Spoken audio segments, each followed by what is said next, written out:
What's up, nerd family? Welcome once again to the Poindexter Lounge. My name is Enosh, aka Enosh Fett, and I come to you tonight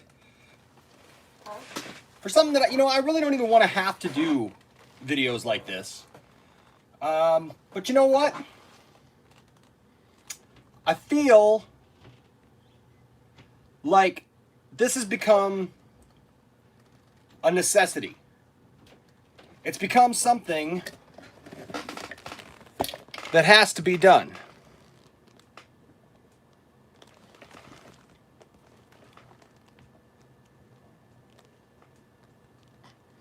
And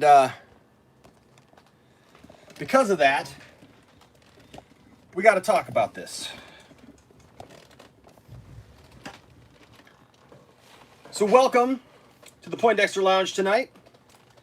I'm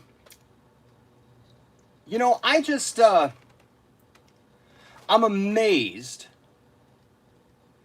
at literally how certain people have decided that they know about DC. They know enough about DC, they know enough about fans, and they know enough about people that they're going to tell us how we should feel about it. And then when we try to do something simple like stand up for somebody like Zack Snyder and say, hey, Zack, we're with you, man. We support you, bro. We appreciate you and what you've brought to the table, and we want you to see your vision through.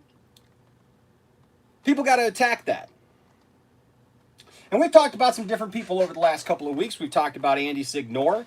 And quite frankly, that's an interesting topic because Andy has now kind of backed off. He's kind of backed off and said, I'm not going to attack anybody anymore. I'm going to drop all that. I'm going to do all that stuff. But Jody from Jody's Corner has been somebody that wasn't even on my radar, to be quite honest with you. Somebody who wasn't even a blip, But I've been watching some of his videos lately. I've been watching some of the stuff that's come out about him, and I want to talk about this because I'm fed up as a fan. It's time that Jody comes forward and says, hey, I'm going to stop all this. Andy came forward and he said, I'm not going to pursue this anymore. I'm not going to look at this anymore. I'm not going to try to attack fans anymore. He says, I still stand by my words, but I'm not going to attack anymore. I'm going to let it go, whatever. Jody, I've looked all over his page. I don't see any of that. What I see people like Jody calling themselves Jodydamas. Oh, look at me, Jodydamas. Jodydamas. Can we talk about that for a minute? Jodydamas. That is the most ignorant thing that I think I've ever heard anybody say. The last thing that you should really want to do is compare yourself to Nostradamus. And why is that? But see, here's what we're going to get into tonight. And that is the fact that these people who say these things, they're loudmouths. They say a bunch of stuff. They spit out a lot of stuff. They think they're smart. See, and that's the problem, is people like Andy Signore, when he was attacking everybody, he thinks he's being smart. And even others, like John Campea sometimes, when he's attacking something, he thinks he's being smart. And Jody thinks he's being smart. He thinks he's telling it how it is and putting you all in your place as Snyder fans, or calling you the Snyder cult, right? Telling you that, he made a statement in one of his videos, said, if Snyder came out and said that the sky was pink, all the Snyder fans would just go, it is kind of a shade of pink. Bull crap. The truth is the truth. Lies are lies. You're a hypocrite and a bully. And we're going to talk about that tonight. But first of all, let's address this Jodydamas crap, where he says, I predicted this would happen. I predicted that would happen. You're full of crap. You're full of crap. And let's talk about Nostradamus for a second. Can we talk about Nostradamus for a second? If you do any kind of search for Nostradamus, what is Nostradamus credited as being? Oh, he's a foreteller, right? He predicted all these things, but did he really? You see, because the truth is Nostradamus, yes, is known for making a lot of predictions. He's known for saying a lot of things. And you say, Enosh, why are you so riled up? I'll tell you why I'm riled up. Because I've been a DC fan since I was a kid. I mean, one of the first memories I have is going to see Superman the movie. 1978. I was born in 1976. 78, I remember sitting in a theater getting ready to watch Superman the movie. Superman has been a part of my entire life. You know, and I see people claiming to be Superman fans. I see people claiming to love the character. I see Jody wearing his Superman jackets, claiming to be this big Superman fan, wanting the bright and cheery Superman back, wanting the bright and cheery DC universe back because it's too dark and scary for him. It's too down and drab for him. I can wear a Superman jacket too. Actually, this one's pretty cool. I like this one. Look at this. Check this out. You like that? I got an old one back here too. I mean, we can compare Superman jackets all day. My friend Keith has got a pretty cool jacket. Actually, he's got the Smallville jacket, the red one, and that one's pretty cool, and I like that. I'd love to have that jacket. But here's the thing. I've been a Superman fan my entire life. My son's middle name is Jor-El. And as a DC fan, I am getting sick. I've gotten sick and tired of being attacked by people who claim to be comic book fans. Because God forbid DC do well on anything, right? So when the DCEU started, Man of Steel came out, immediately the attacks came, because at that point Marvel was established and Marvel was doing their thing, and so we heard all the attacks from Marvel fans. My Lord, I have literally had people treat me so horribly just because they like Marvel movies, telling me how dumb I am just for simply liking DC characters. That the movies and everything that's put out it just sucks. It's just horrible. Having to be called names, you know, and that's where the Snyder Cut fans are coming from. If you don't understand. Because we've had to endure all that junk for years. For something we simply love. I'm sorry that it offends you so much. That we love this thing, that we love these characters, that this is how these characters have been written for over 30 years. This is how Superman has been for over 30 years. Man of Steel is one of the greatest superhero movies ever made, in my opinion, and in a lot of other people's opinions, and it's not because we're stupid or we don't understand the character and we don't understand comic books. Quite the contrary. It's because we have read a comic book, obviously, in the last 30 years. And we understand that Clark Kent has gone through many changes in the last 30 years in the comics. You know, this isn't the Silver Age. This isn't the golden age of comic books anymore. Clark Kent has had to deal with real life situations. That's one of the things that makes DC so wonderful, is these characters are put in real situations with real consequences. That's why they're some of the best characters ever written, ever made, ever created, hands down. No offense to Marvel, no offense to Marvel fans. I love them too, and they are iconic. They were a product of their time, and they've gone on to do great things, and that's fine. But we've endured as DC fans the scourge of the casual Marvel fan who doesn't understand comics and thinks that somehow we've got to be pitted against each other. And now that that's all done, that we finally seem to kind of seen that kind of level off here in the last year or so because of Avengers Endgame kind of building up to this big bubble and kind of popping, and now Marvel is basically having to restart all over again and having to earn everybody's trust again because their characters that they've relied on for so long are no longer in those movies. So now, when we have a chance to have something good, to have something positive as a DC fan, what do we have to listen to? We have to listen to people who call themselves DC fans attack fellow DC fans. And not only just attack, but claim that those DC fans, they're a Snyder cult. They're a bunch of bullies. Well, tonight, we're going to talk about Jody from Jody's Corner. Because Jody calling somebody a bully is hypocritical. And Jody calling himself Jodydamas is ridiculous. Oh, I predicted this and I predicted that and I knew this was happening, I knew that, and screaming out on his live streams, Jodydamas! It doesn't mean anything, man. It doesn't mean squat. And here's why. Because Nostradamus didn't predict anything. Oh, yes, he made a lot of predictions, and people have gone out of their way to try to make them somehow correlate with things after the fact.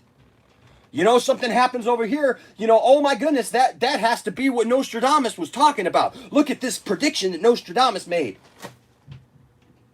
The reality is Nostradamus's predictions were vague, were empty, and they meant nothing. They never specifically engaged with anything that we have had happen in modern times. Never. Never once. He was not clear in anything. He said a bunch of stuff, and trust me, you throw enough spaghetti up against the wall, some noodle is going to stick. Nostradamus is up there with you calling yourself the Loch Ness Monster of DC fandom. It's a myth. It's a legend. A simple little search here. In the years since the publication of his Les Prophéties, Nostradamus has attracted many supporters who, along with much of the popular press, credit him. Now, the popular press, oh, they soak that up. Oh my gosh, anytime something major happens, oh, this might have been what Nostradamus was talking about. People make movies about it, and people in the movies are like, oh, Nostradamus. Movies are fake. All that stuff is fake. So popular press credit him with having accurately predicted many major world events. Most academic sources reject the notion that Nostradamus had any genuine supernatural prophetic abilities and maintain that the associations made between world events and Nostradamus's quatrains are the result of misinterpretations and mistranslations, sometimes deliberate. These academics argue that Nostradamus's predictions are characteristically vague, meaning they could be applied to virtually anything and are, here's a word, useless for determining whether their author had any real prophetic powers. And it goes on to talk about things like translations of his predictions, about how they didn't make any sense, about how they're deliberately taken out of context. There's predictions that are said to be attributed to Nostradamus that actually came a couple hundred years after he died. But we take it for fact. So you screaming on and on about how you're Jodydamas makes you look foolish.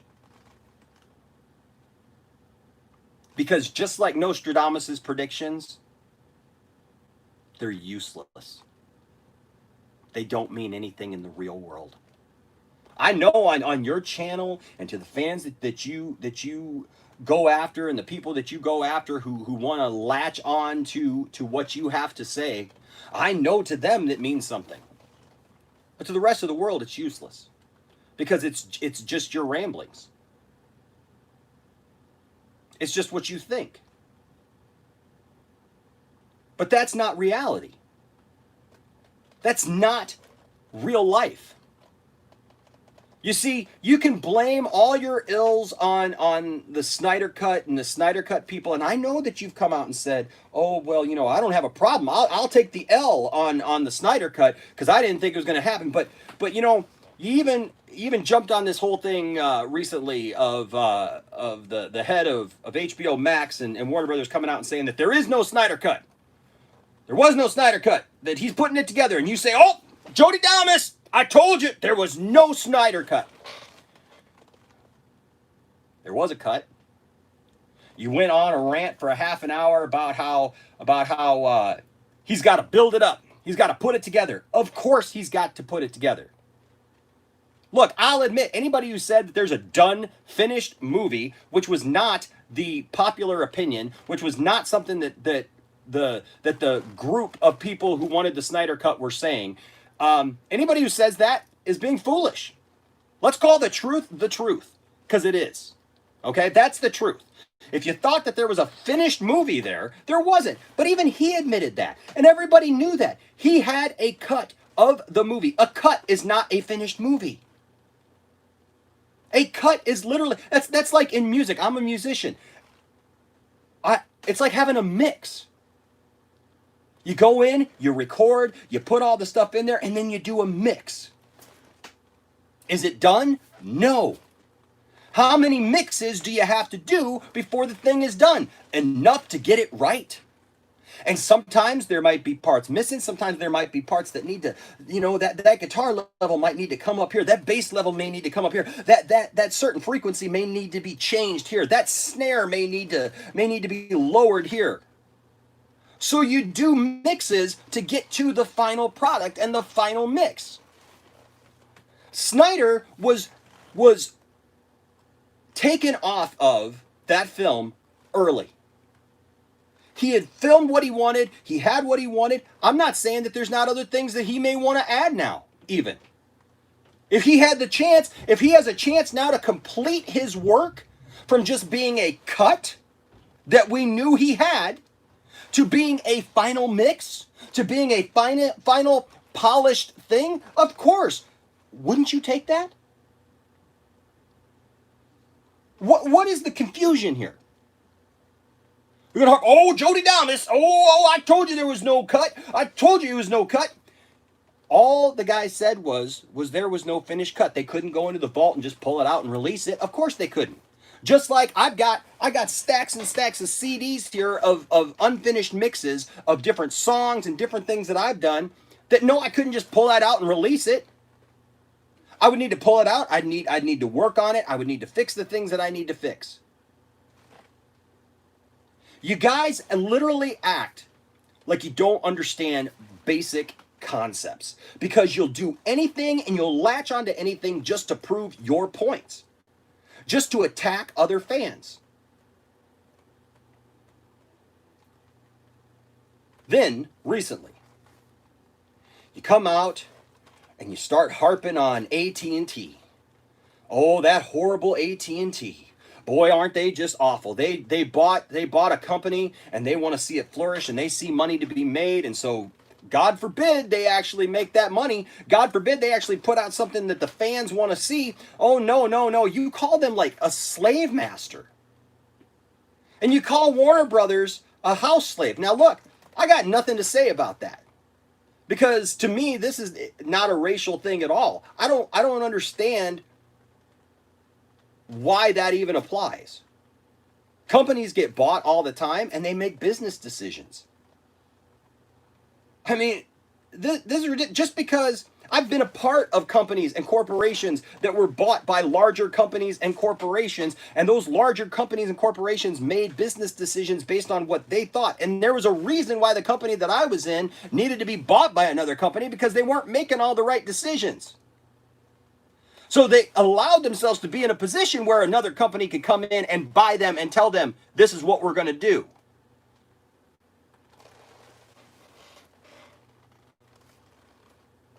Plus, this isn't that even big of a deal. We're talking about comic book movies.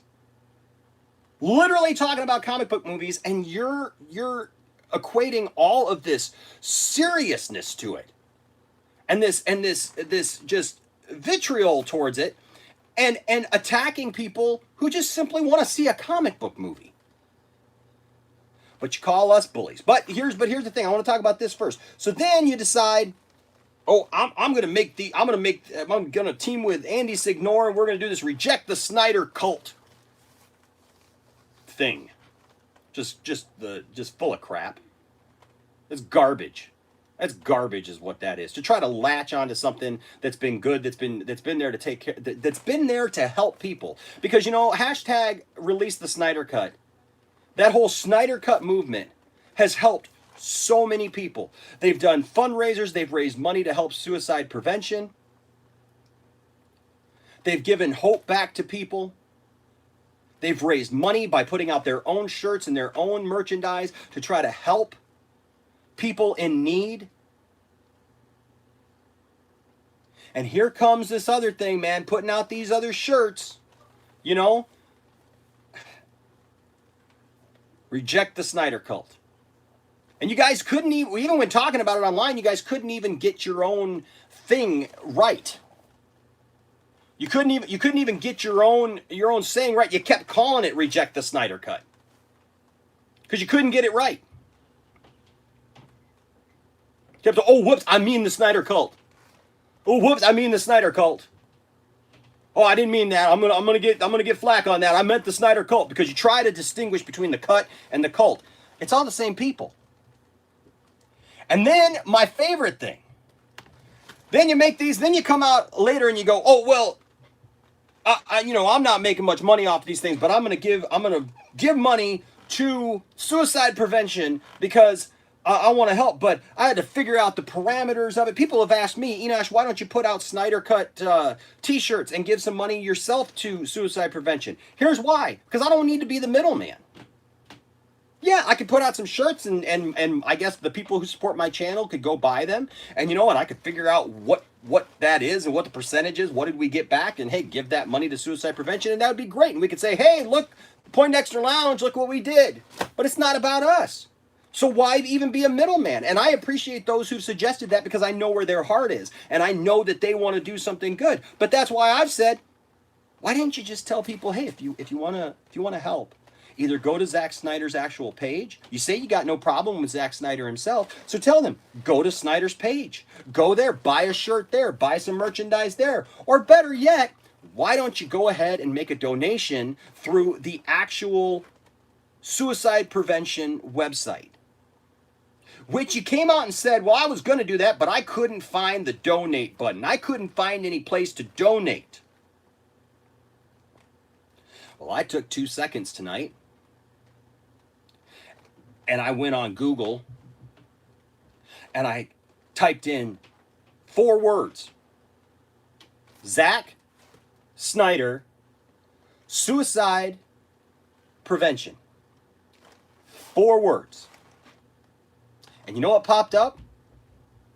The suicide prevention website that Zack Snyder supports. First one. Popped it right up.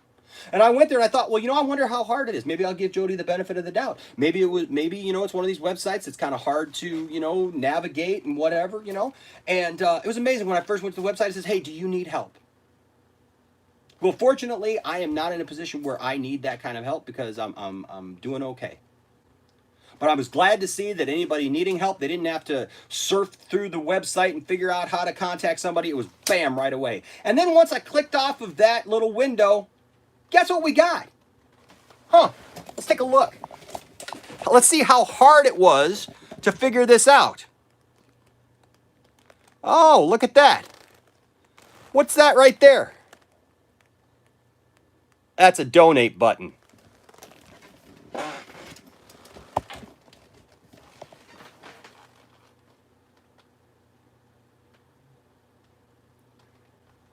Apparently Jodydamas couldn't find the donate button.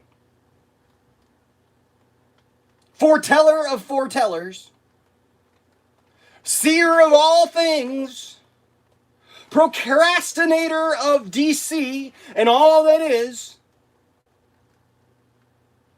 couldn't find the donate button.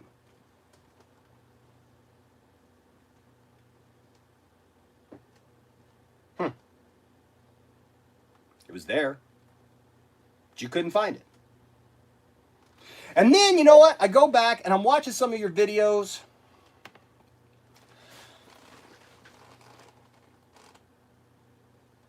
I'm watching some of that stuff because I wanted to see exactly, you know, where you were coming from. Wanted to see maybe if these were just one-off things or whatever.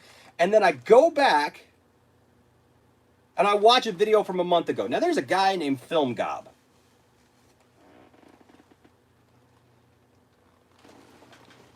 And, you know, he's all right. You know, he's not something that I'd watch all the time. He's got these little videos on there. He kind of trolls people. I get it. You know, he puts out these videos, kind of calls things the way that they are, and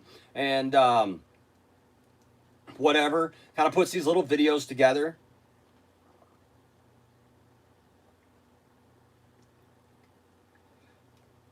But Jody has Andy Signor, some other guy, and Film Gob on,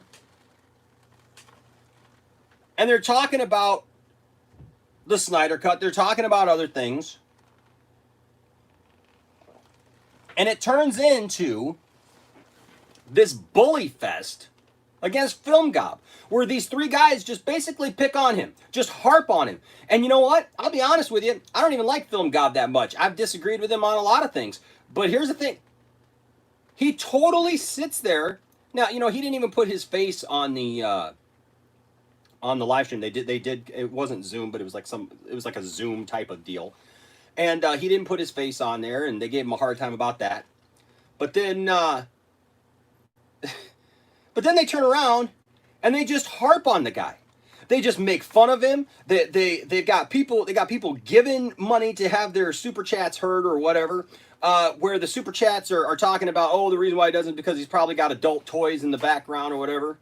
Well, I don't have any adult toys in the background, but I got plenty of these toys. I'm not ashamed of what my background is. And you know, the guy, I'll be honest with you, Film Gob was just not the right guy for that. They were trying to debate him and trying to do whatever, and oh my goodness, they thought they were flexing on him. They thought they were flexing on Film Gob, and maybe Film Gob needed to be flexed on. I don't know. Like I said, I don't agree with everything the guy says, and the guy does some stupid stuff. But you know what? That night, that stream, he literally sat there and just tried to peacefully answer them. They didn't let him talk. They didn't let him talk about and answer any of the things hardly that they wanted to talk about.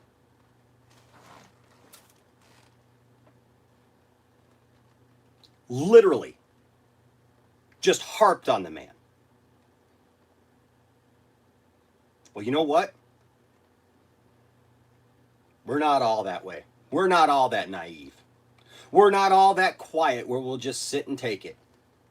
We're not all just, you know, we're not willing to show our face in a live stream or on a web page or to defend the things that we love. We're not all not quick to know and have answers that come to mind when it comes to defending things like Man of Steel or BVS or even quite honestly, a lot of stuff in the original Justice League movie. Because there's a lot of great stuff in there. We just did our council last week where we talked about, with the new movie coming, what are things that we know that we would like to keep in there? Because there are some scenes that Joss Whedon did that I would actually like to see left. But you sat there and you bullied up on the man.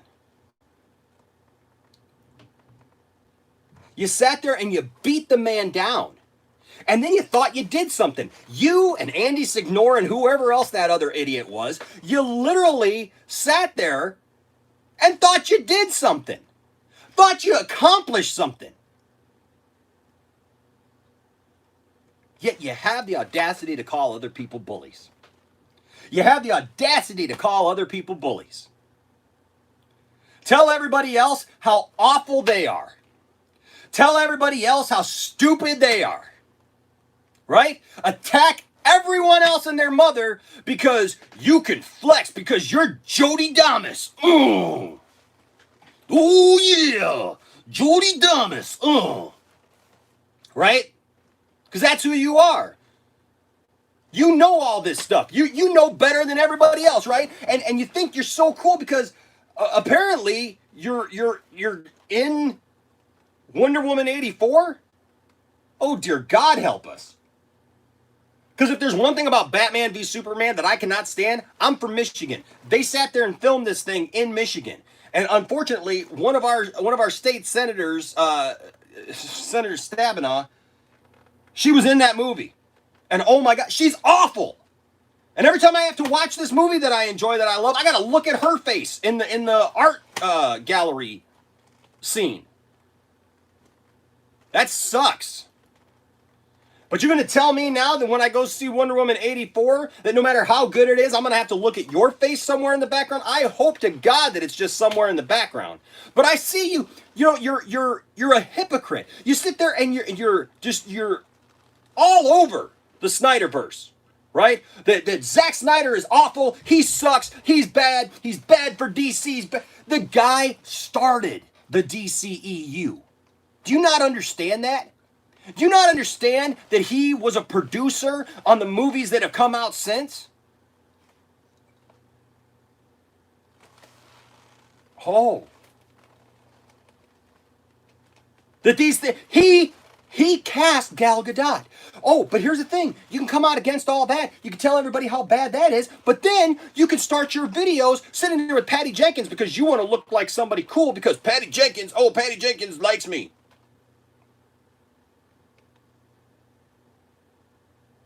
Patty Jenkins, director of Wonder Woman and Wonder Woman 1984, she said something about my channel. And so look at me rubbing shoulders and elbows with Patty Jenkins. And oh, then here's Gal Gadot saying something about my channel. How do you think Gal Gadot would feel about you using her video, a picture of her, video of her next to your face, talking about, oh, look, because she actually says, oh yeah, this guy, I love him, he's so great, blah, blah, blah. And Patty Jenkins says, look at this guy, he's great, I love his channel, oh, whatever.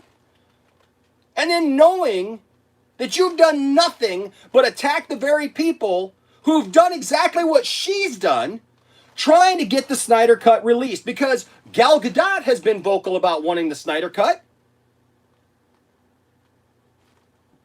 Oh, but I'm sure she's not part of the Snyder cult, right? She's only right there with him. She's only in the position that she's in right now because of Zack Snyder. But she must not be one of the ones you're talking about, right? Because you got video of her promoting your channel. Well, you know what? Last year, I went to the Motor City Comic Con, and I met Judith Hogue. I've met a lot of people over the last few years there, but you know what? Last year was the first time that we went, and like we thought, you know, we're going to ask people to say something about the channel. And so we went and met Judith Hogue, who was sweet, wonderful. If you don't know who Judith Hogue is, she was the original April O'Neil in the classic 1990 Teenage Mutant Ninja Turtles movie, still hands down the best Ninja Turtles movie out of all of them. She is the sweetest, most kindest woman, one of them that I've ever met. And you know what? I asked her to say something for the channel, and she was gracious and kind. She was very happy to do so. And she made some jokes, and she said some things, and she's like, hi to everybody, and she's like, oh, I love the channel, blah, blah, blah. And then a little while later, we got to see Brandon Routh. And we had a moment, we talked with Brandon, and he was super cool, and he thought that we were cool, and we thought that he was cool. And guess what? He jumped on, and he's like, hey, Poindexter Lounge, I'm Brandon Routh. Don't forget to tune in to Legends. Right? And then we met Sarah Douglas. Ursa herself from Superman 2, one of my favorite movies. And oh my goodness, she did this whole production talking about how she loved our channel, how you need to watch it. And you do. Because if you're a true fan of pop culture and you're a true fan of nerddom and movies and TV shows, you need to be here.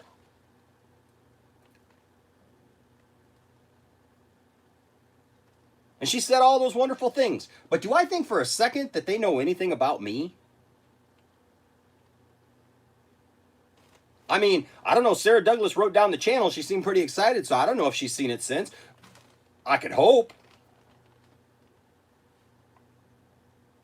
But I haven't heard from her. But you're going to tell me that you're going to hang out with them or have them on your channel supporting you, right? Lifting you up to make you look like you're some big shot. All the while, you're attacking their fan base. Good work. I wonder what Gal Gadot would think of the person who uses her image to say, oh, look how cool I am, and then turns around and attacks the fandom that she supports, that she is a part of the movie.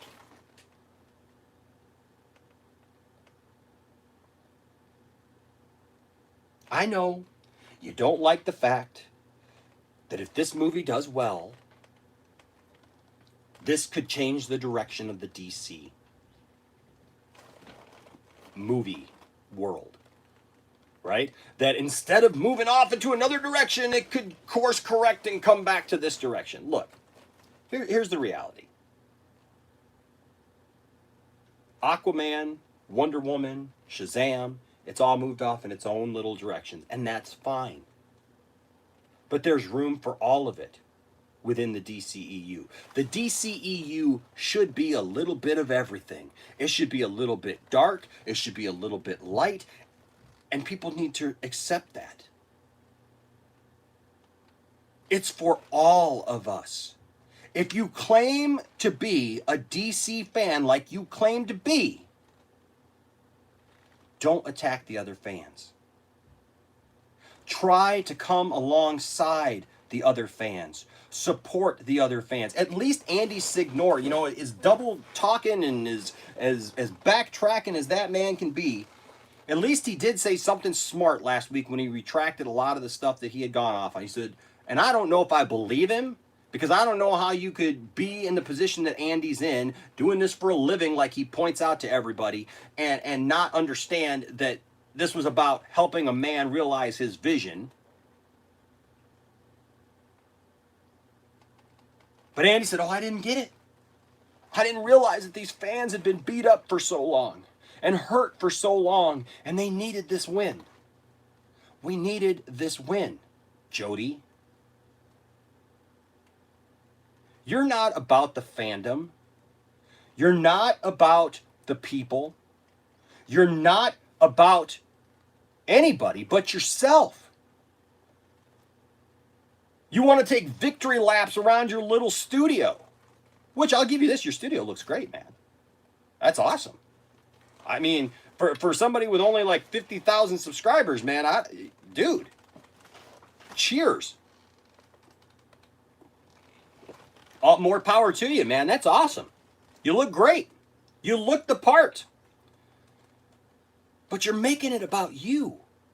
You're making it about your personality instead of what's best for the fans.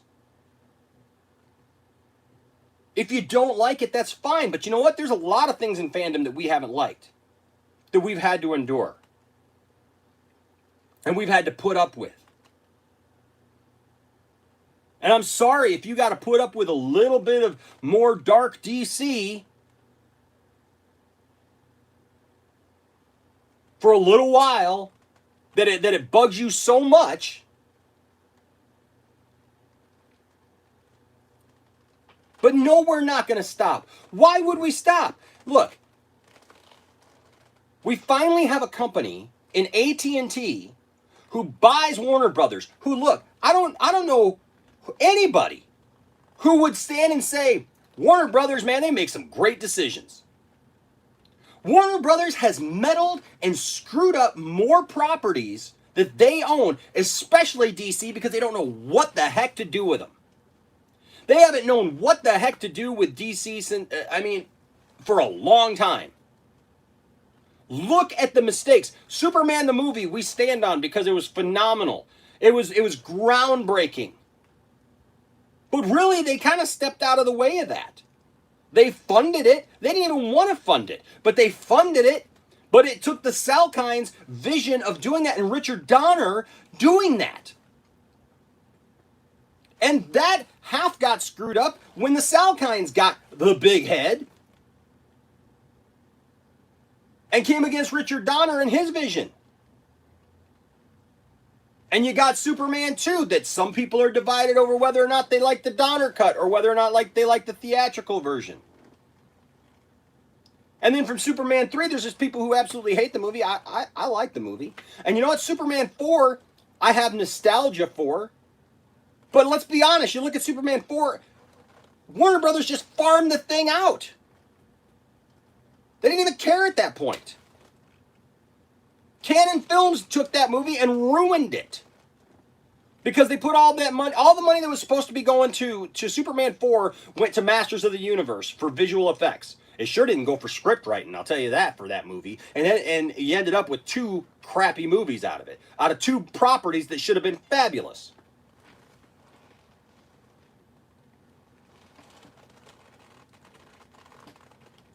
Look at all the stuff that Warner Brothers screwed up with Batman. Michael Keaton's Batman was phenomenal. Val Kilmer did a stand-up job as Batman. I'll give it to him. And then you get Batman and Robin. One of the cheekiest, one of the silliest things I think I've ever seen in my entire life. Batman has a Bat credit card. You know, everybody even involved in that movie. You got some of the biggest names in Hollywood in that movie, and you can't make it work? Come on. Where was Jodydamas then to tell anybody that this wasn't going to work? So much so that they basically screwed Batman right into the ground. And thank God for Batman Begins. And what did they have to do to make Batman Begins work? They went to a more realistic approach. Christopher Nolan had a more realistic approach and an idea behind it, and it worked. Now, what do you want to see, Jody? You want to see it all light and fluffy, so I'm guessing you want to see Batman out there in tights with his Bat credit card running up charges, right, for his points? Is that what you want? You want Superman in bright colors because he's the big blue Boy Scout and he should always do everything right? Here's the thing. I want Superman going forward to be that positive, bright, shining light. I agree with you that Superman from this point on, from Justice League on, should be the bright, shining example that we see him to be. And if the truth is that they're hiring Henry Cavill back to do multiple movies and be in other movies, then you know what? That's what I want to see. I want to see him represent Superman, the leader of the Justice League, the leader of these heroes, the granddaddy of them all. Be this strong character that shines a light into every movie. That's great. But he doesn't get there overnight. The great thing about Superman is he is a super, pun intended, complex character. People just want to write him off as being, oh no, Superman isn't that, he's just so boring and he's just overpowered and he always does the right thing and he's just a goody two-shoes and he's a big blue Boy Scout and all the things, blah, blah, blah. Superman is an alien outside of his own race and off of his own planet and a loner and even alone here on Earth, trying to find his way. And that's what Zack Snyder's story was telling. Even Zack Snyder himself has said that he wants Superman to be that way, but he was telling the story that the whole thing was Superman's story. The arc was Superman's arc from start to finish to be able to show how Superman got from point A to point B. Because it was taking a realistic approach to Superman. What would Superman be if he showed up tomorrow?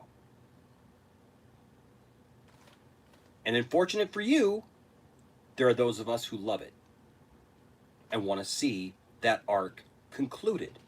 And then, yes, I want to see Superman be that bright and shining example. I have no problem with that, man. But this belligerence and this attacking of the fandom and making it about you and what you want and whining about it and attacking others and then blaming them for being bullies, you're hypocritical. You're a liar.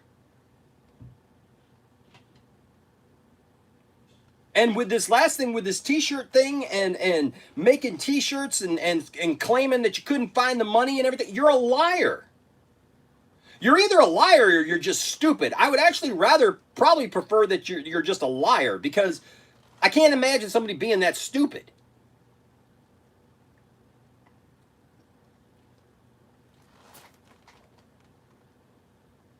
So here we are. Here we are. I haven't seen, you're talking about how when you read off the article about the guy from the guy from HBO Max, not a guy from AT&T, by the way. AT&T is still in charge. Even you know that. But the guy, sure, I'm sure Warner Brothers isn't very happy with the fact that, they've been told now that they got to make a movie that they didn't want to make. That they've denied its existence for all this time. The guy, yes, Warner Brothers has denied it. They have not wanted to put this thing out. So this guy is towing the line. He even says, man, I wish it was just going to cost me $20 or $30 million. I say whatever they got to put into that movie to make it done should happen. Because AT&T knows that they'll get it back. In so many ways. They'll get it back in subscriptions, because I don't care about HBO Max, but you better believe that I'm going to be there to get that thing, to make sure that I'm able to see this. And not only that, they're going to get it back moreover in goodwill for listening to the fans, for understanding the fans' plight and cry for what's right.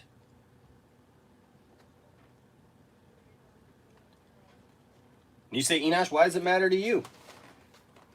Why does it matter to you if people say these things and do these things? I'll tell you why it matters to me.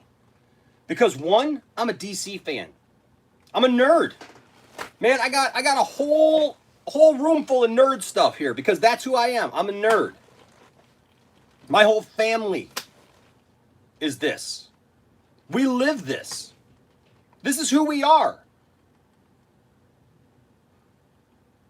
That's why it's important to me. You know why else it's important to me? Is because, yeah, we may have about 9,000 subscribers. And you know what? I still say every day it's a grassroots effort. With everybody who messages me and says, man, I found your channel and I just love it. And I had to subscribe. And I go, well, that's one more. That's one more. We'll do it one at a time if we have to. I don't care.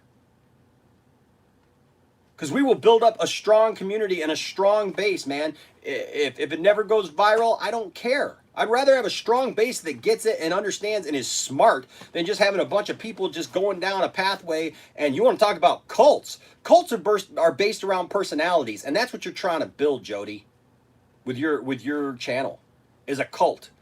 You got a couple of guys sitting there on your panel with you. They're just yes men who just go, oh, yep. They don't even know anything about anything you're talking about.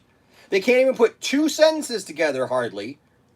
It's just a bunch of swearing and just questioning because you questioned it. At least when I started the Poindexter Council, yeah, they were people I knew and they were friends that I had, but at least they read a comic book. At least they know what they're talking about. They know the subject matter. I just didn't pull a couple of guys, that I know and say, hey, back me up and just be my yes men.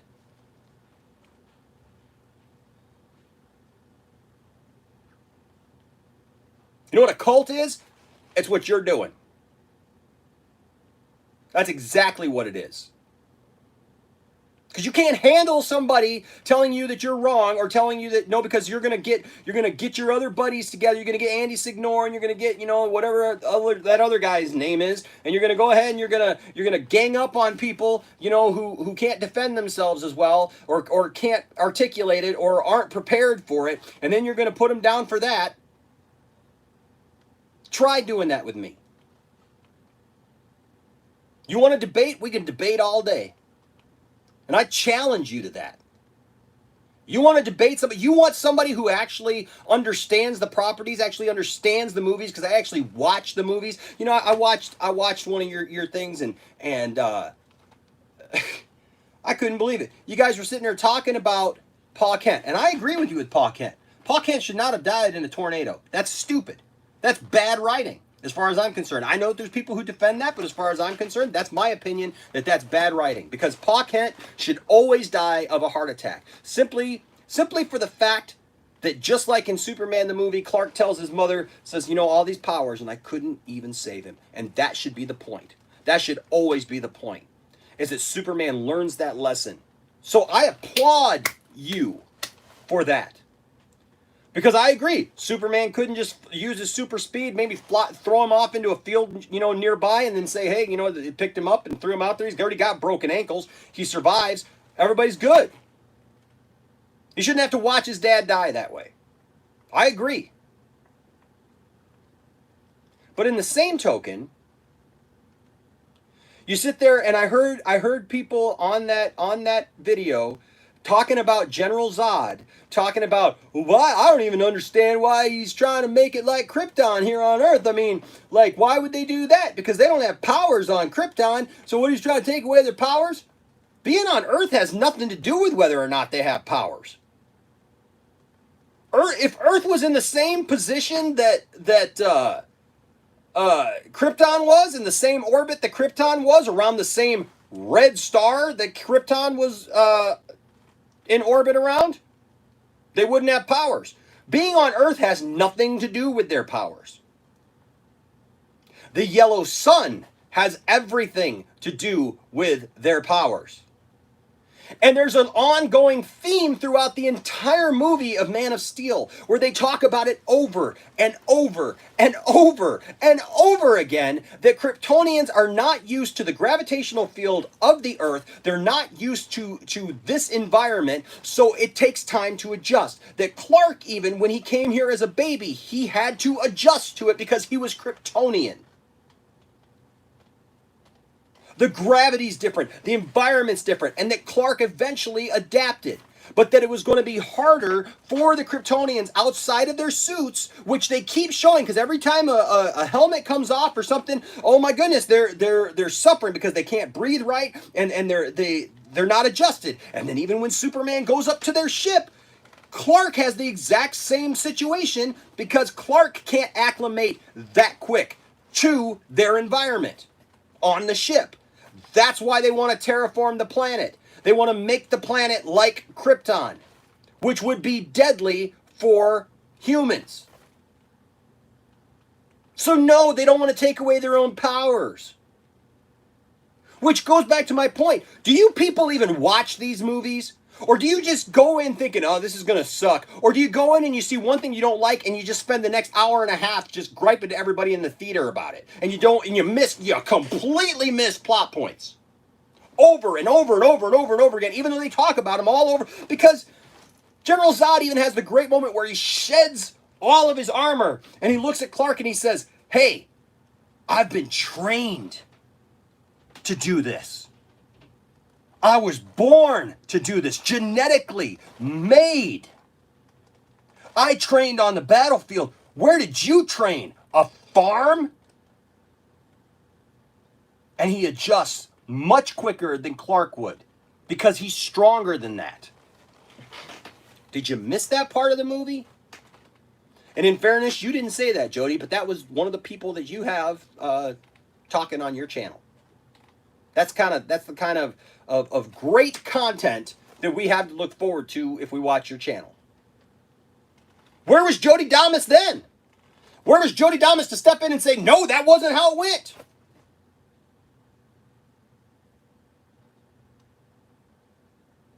Hypocritical. Idiotic. Pathetic is what it is. Over and over and over again. You want to pick on people, you want to bully people, you want to push your point across, and God forbid you got a few people who agree with you and they'll lift you up. Well, good for you. The rest of us will fight for our own, we'll fight for what's right, and in the end, we've already won. Because the Snyder Cut's coming, and you can't do a darn thing about it. And you know what else? If the Snyder Cut's good, now I don't know if the Snyder Cut's good. I'm not, I don't claim to be Jodydamas or Enosh, whatever that would be. I don't know. I'm not making any predictions about whether the Snyder Cut's any good. I know this. I know I've liked what's come before from Snyder, and so I'm going to give it a good chance. And what if it's good? What if it's really good? What if it does the job that it set out to do? What if we all see that Zach had a great idea there, and that it was totally worth it? It was totally worth all the ridicule. It was totally worth all of this Jodydamas crap and bullying and all this stuff that all of our joy shines through all the way to the end. And then, yeah, what if they decide, you know what? Let's make some movies in that vein still. Let's have other movies. Let's do the thing. Let's make Superman happy and heroic and all those things. But let's keep some of this stuff. We don't have to fully go away from it. I know that that's what you want so bad. You want so bad for this all to just go away. But you can't click your heels together 3 times and go back to Kansas, Jody. It doesn't work that way. Because the big bad witch is coming. AT&T is riding high on her broom. And you can't do anything about it. Because the Snyder Cut is imminent. Yes, he's putting his final mix together. He's putting a little bit of reverb here. He's EQing this over here. He's hyping up the snare. He's making sure those kick drums sound good. And we already knew that. That's nothing new. We knew that there was not a finished product. We knew that he was going to have to put that on there, and it's going to cost money. We knew that there was no special effects on the thing yet. You act like we're stupid. But in reality, you're the one talking dumb. And so in the end, we're going to be the one smiling. Because either way, we win. Either way, Snyder fans win. Either way, DC fans win. Stop trying to divide everybody.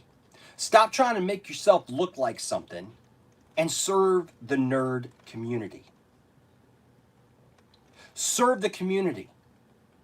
Be able to, look, I can respect you and your opinions. I don't have a problem with the fact that you hate the idea of the Snyderverse continuing.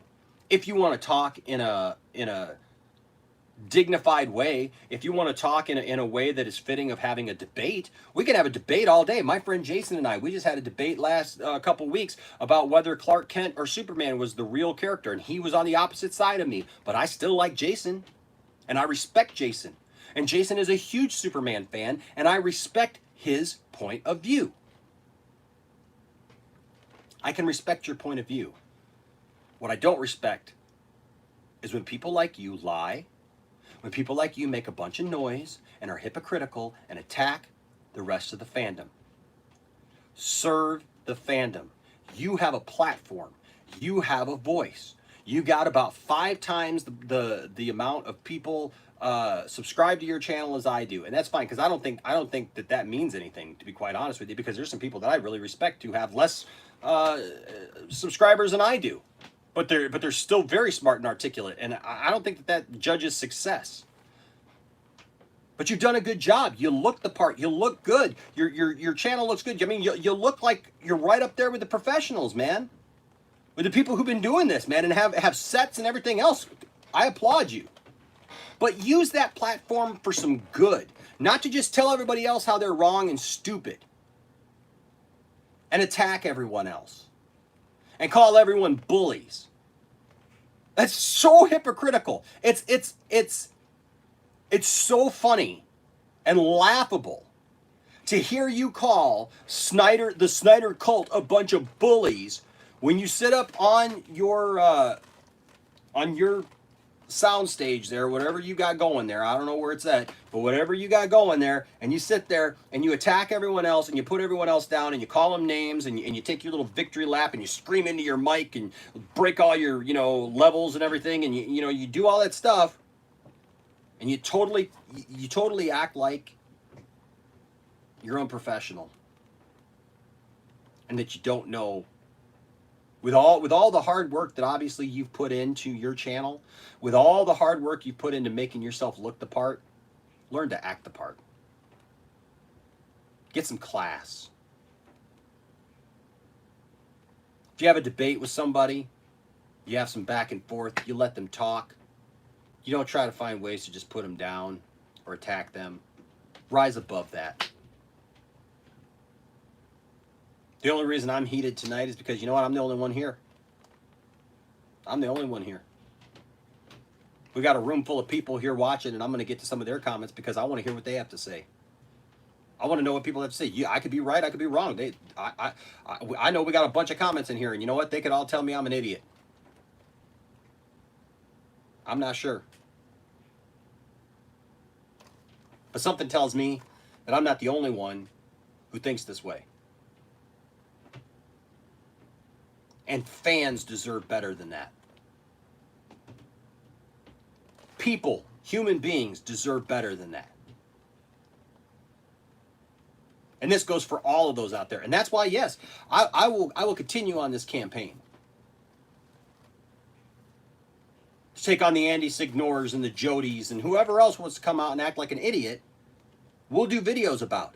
To take on the colliders who want to call the fans toxic and horrible and bad, and how this is a horrible thing for movies. This is not a horrible thing for movies. People are still going to make movies.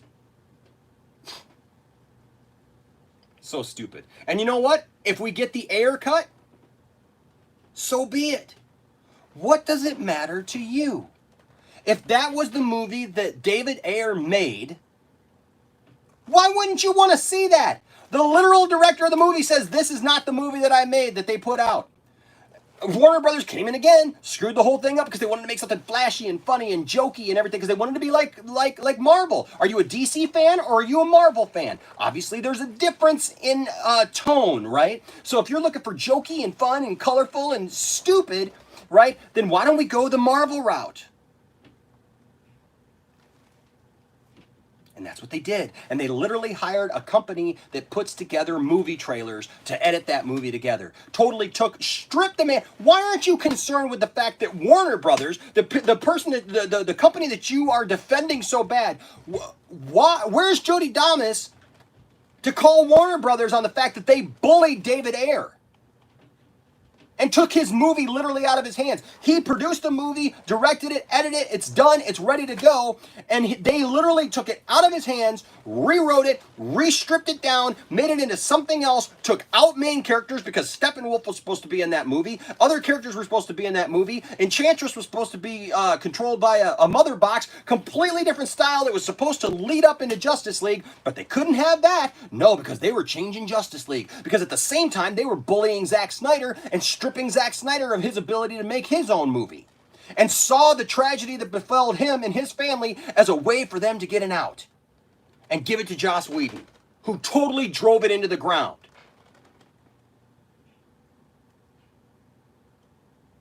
Why aren't you defending the people who made these movies?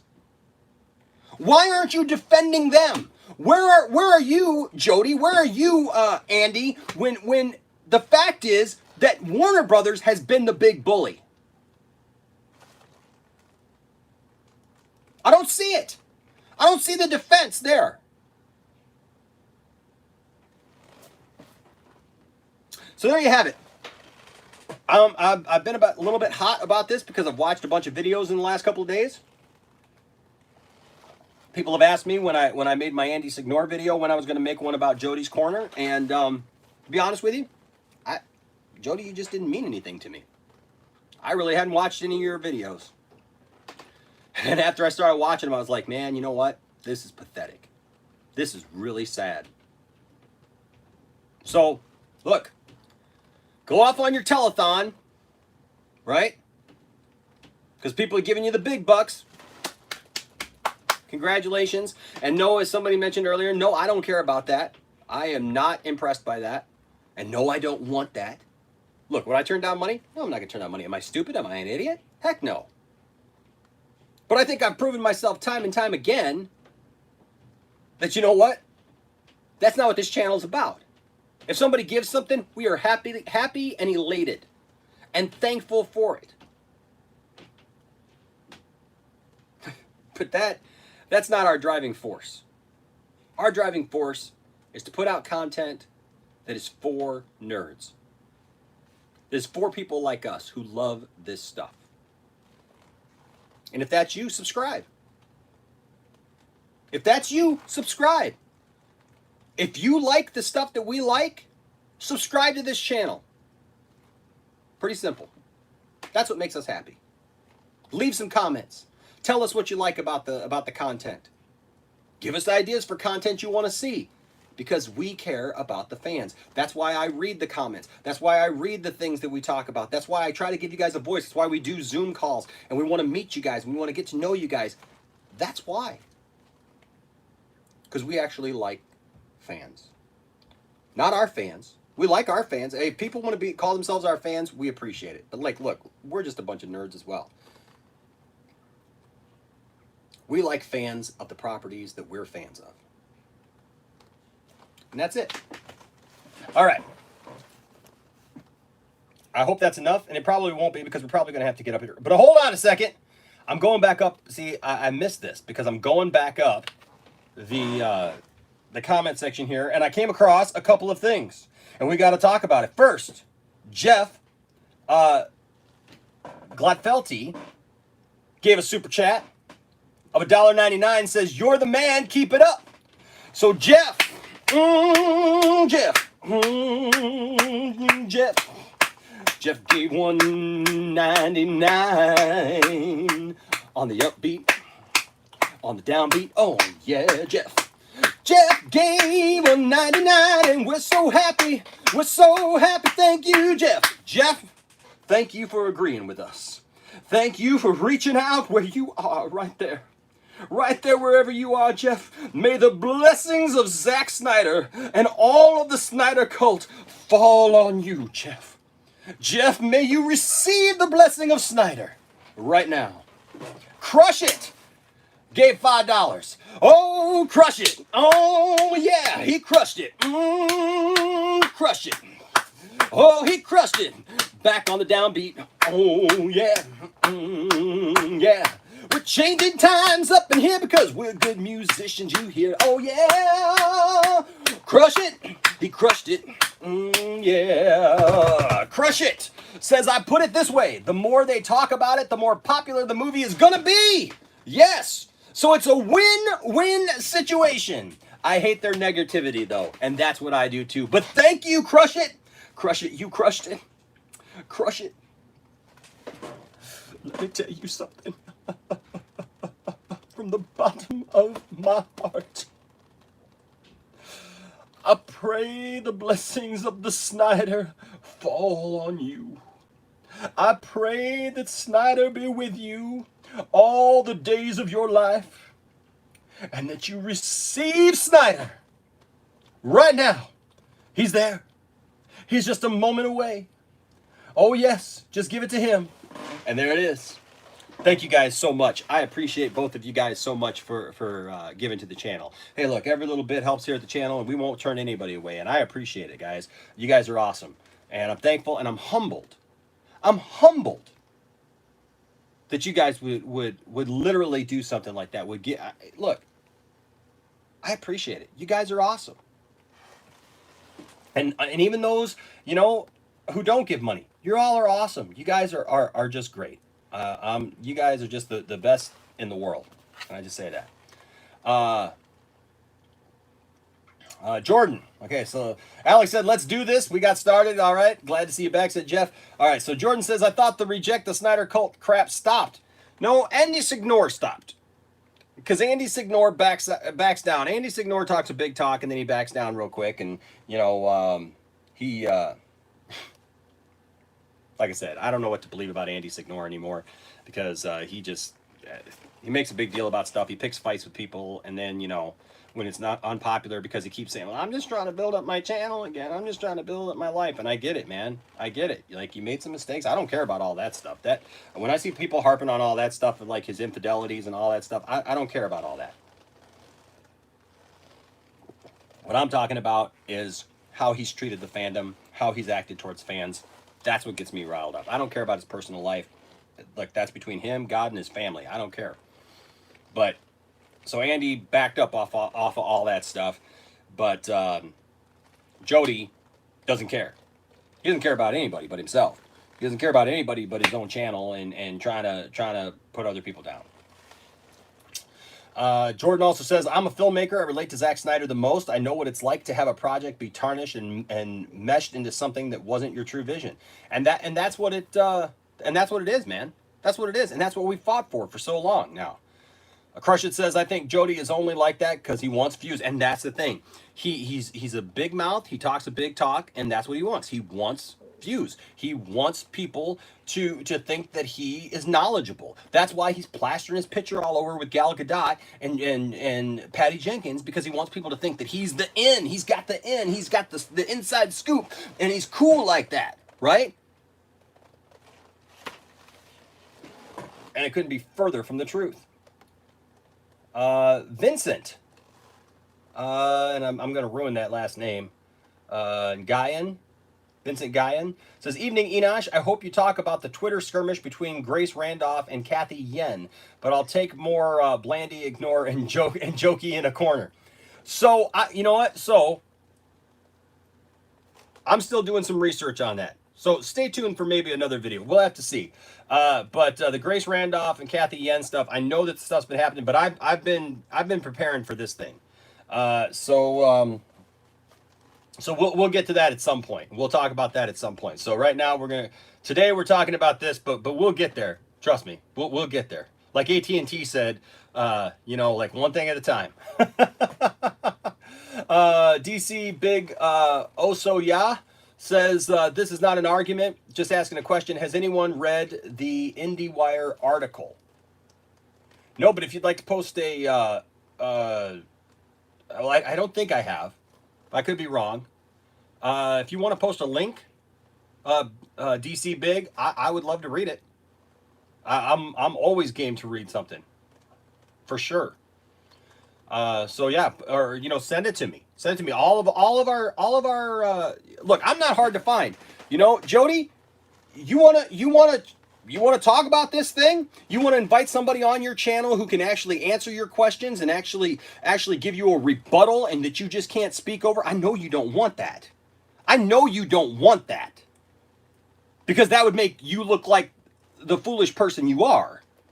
But I'm not hard to find. All of my socials are down there in the description. You can message me, you can tweet me, you can find me, you can find the page on Facebook, you can leave a comment, you can send a direct message, whatever you want to do, we're here. We're waiting. All right? So I don't say that to attack you, DC Big. I'm just saying, as far as Jody goes, we're right here. So find us, right? But yeah, DC, I would say, find us on one of our social media pages or whatever, and send me a message. Send me an article. I'd love to read the article, for sure. Alex says, Jody and Andy are only in it for the money. And you know what's sad about that is Andy had his legs cut out from underneath of him, and now he's doing anything and everything he can to build it back up. Once you've been on the top, man, it sucks to be knocked down. It definitely sucks. But he tries to play both sides of the fence. He's literally playing both sides, seeing what side's going to give him the most support, right? That's why he can do something like say, come out against the Snyder Cut or in the Snyder Cult and all that stuff and say all that crap, and then turn around, and then once that doesn't get any traction, oh my goodness, oh no, well, I got to jump on the other side of that. Well, I wasn't attacking those fans. Oh, wait a second. Hold on. What's going on? I spy here. Cylon Scotty. What's up, Cylon Scotty? What is going on, man? Oh, it's time to sing some praise. Choir, are you ready? Look, I got a whole choir of Black Series figures over here. I got a whole choir of DC figures over here. Got Boba Fett, got R2 in the corner right there. We're going to sing the praises. Oh, Cylon gave $20. Oh, yeah. Oh, Cylon, he gave $20. Oh, yeah. Cylon Scotty in the know. Cylon Scotty gotta go. He's gotta tell us how it is. And here we go. Cylon Scotty. Look at this man. Cylon, Thank you for agreeing with us, brother. Thank you for standing with us. Yes, thank you for your support. For you, verily, have said, we will not take this. No, no, no, no, no. We will not take this negativity anymore. No, we will stand against this negativity. Amen. Can I get an amen, somebody? Amen. We will not take this negativity. We will stand against it, and we will be strong. We will be strong in the Snyder, and we will stand forth and proclaim the Snyder Cut is real. It is coming. It's just got to be tweaked. It's there. It's right there waiting to come. It's just got to be tweaked a little bit. It's just a little bit longer, ladies and gentlemen, that we got to wait. But one day we're going to turn on that great HBO Max, and we're going to see the Snyder Cut rolling, and it's all going to be good. But Cylon Scotty says, been busy, but miss your streams. Hope you and your family are doing well. Thank you, Cylon. You're awesome, man. Thank you so much. My family is doing well. We're doing really great. I just got the boys back today, Isaac and Logan, and so all three boys are here right now, and we got a couple of reaction videos to do while they're here, and just have some fun, you know, because that's what I love. That's what I love doing in the channel. You know, sometimes you got to take care of business, but sometimes, you know, I just love to have fun. I love it when we're doing those things, and so thank you though for asking, man. I really appreciate that. You're a great friend. Thank you so much. Appreciate that. All right. Tiff-tastic. Wait a second. Look, everything on the up and up. This Tiff-tastic chick, I may know her. Just saying. She may be a little biased about the channel. If you've been around the channel, you may know that, yeah, she's a little biased about the channel and about me personally. But she says, DC for life. Could I have a better wife? She says, DC for life. Oh, she doesn't even need to even give a super chat. I'll just give her a shout out. Oh, Tiff-tastic. Oh, yeah. DC for life. She's my wife. And what a wife she is. I love her. All right. Alex says, I've been a fan of DC since I was a kid, too. Awesome, man. Awesome. Jordan says, me and Enosh's Superman fan films will be cool, though. That's right. We're gonna knock it out of the park. We're going to do something that the fans will love. DC Big says, and just for the record, Jody has blocked me on every social media platform. It wouldn't surprise me. Like, you know how much it would take for me to block somebody? Like, seriously, not just, I hear people getting blocked and deleted all the time, you know, and I don't get it.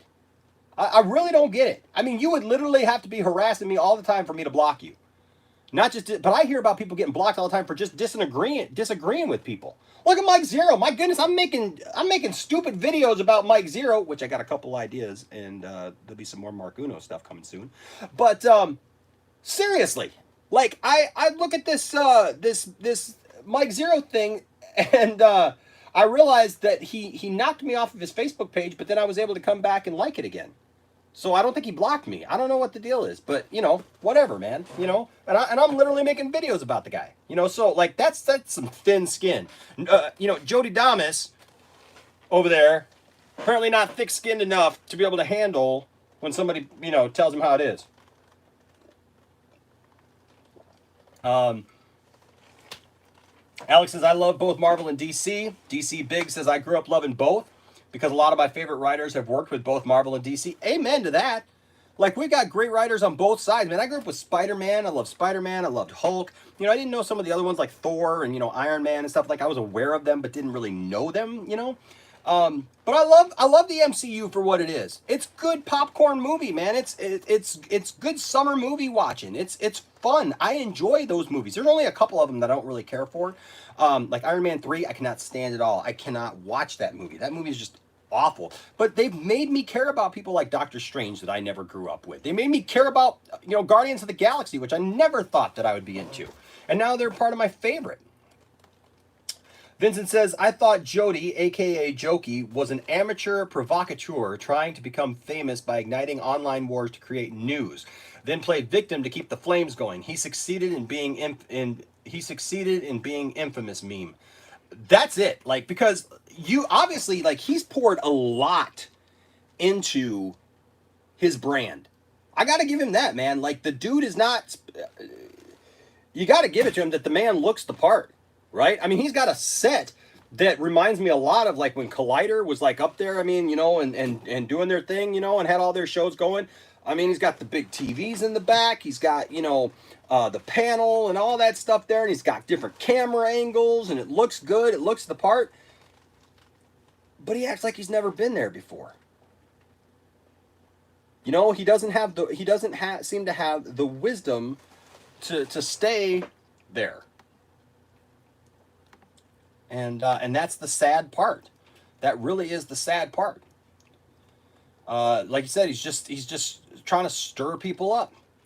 Jordan says, to me, Man of Steel evolved Superman as a character, and to me, honored the character in ways never done before. Absolutely, amen. It's got the most fleshed out characters in a superhero film since the Dark Knight trilogy. See, and that's what I think too. Man of Steel did for Superman what the Dark Knight trilogy did for Batman. It made Batman legitimate on screen again. You know, it made Batman serious and grounded. Batman Begins was phenomenal. The Dark Knight was a phenomenal. The Dark Knight Returns, which of course I love it. I haven't seen the video, so I can't really comment on it. But I just saw the title where Jody says The Dark Knight Returns is better than The Dark Knight. I don't agree with that. I'd have to watch that video and see what his thesis is, what his basis is for that, because I can't stand half of The Dark Knight Returns. I like a lot of parts of it are great, but I've just realized now as it's gone on that I just really don't like the No Man's Land storyline that it's based off of. I didn't like it in that movie. I didn't like it on Gotham. I don't believe it. I don't buy it. The No Man's Land storyline, where like the United States would just write off a city and just like let a bunch of thugs, like, you know, gangsters and stuff, like take over and would cut off American citizens and stuff like that. I don't buy it. I don't buy it at all. You know, the army would be in here, the armed forces would be in here so quick you wouldn't even know what to do with it. There's a couple of low life, you know, Batman villains would not be taken over like that. And you know, just because Batman's not around, no, I don't buy it. But I do agree with your comment there. I'm gonna guess Pai Chi Ung. Hopefully I got that right. I hope so. I apologize if I didn't. Said I love Superman the movie and Man of Steel. I can appreciate more than just one vision of Supes. Thank you. Thank you. Excellent comment. And see, that's the thing. We have to be able to appreciate all versions of these characters because these characters have many different stories to tell. It's not just one story. It's not just one version you're talking about characters that have been around for over 80 years. You know, they have more depth in that than to just say this is the only way that this character can be. Let characters evolve. Let them grow, for goodness sakes. Caleb says, MCU fans think that the MCU is the end-all, be-all of superheroes. I remember getting hyped for The Dark Knight Rises wearing a Batman shirt to school. I got thrown into the dumpster by a guy in a Captain America shirt. And see, you know what? You bring up a really good point, Caleb. You got these people wearing t-shirts. I see Jody wearing Superman shirts and jackets and everything else, and that's why I'm wearing mine right now. Wearing these clothes of these characters who stand for truth, justice, the right, the good, that are supposed to bring out the best in all of us, and then they're doing stuff like that. Somebody wearing a Captain America shirt, throwing a young man who's wearing a Batman shirt into a dumpster simply because it's Batman. Somebody wearing a Superman jacket, yelling and screaming, calling everybody morons and idiots and stupid and swearing at them and everything else, and acting a fool like Jody does on his channel, and claiming to be a Superman fan. There's some hypocrisy if I ever heard it. The Truth 31 says, Zack Snyder never made a dark Superman. He simply just put a Superman into our real world that doesn't showcase our society in the best light. Boy, isn't that true.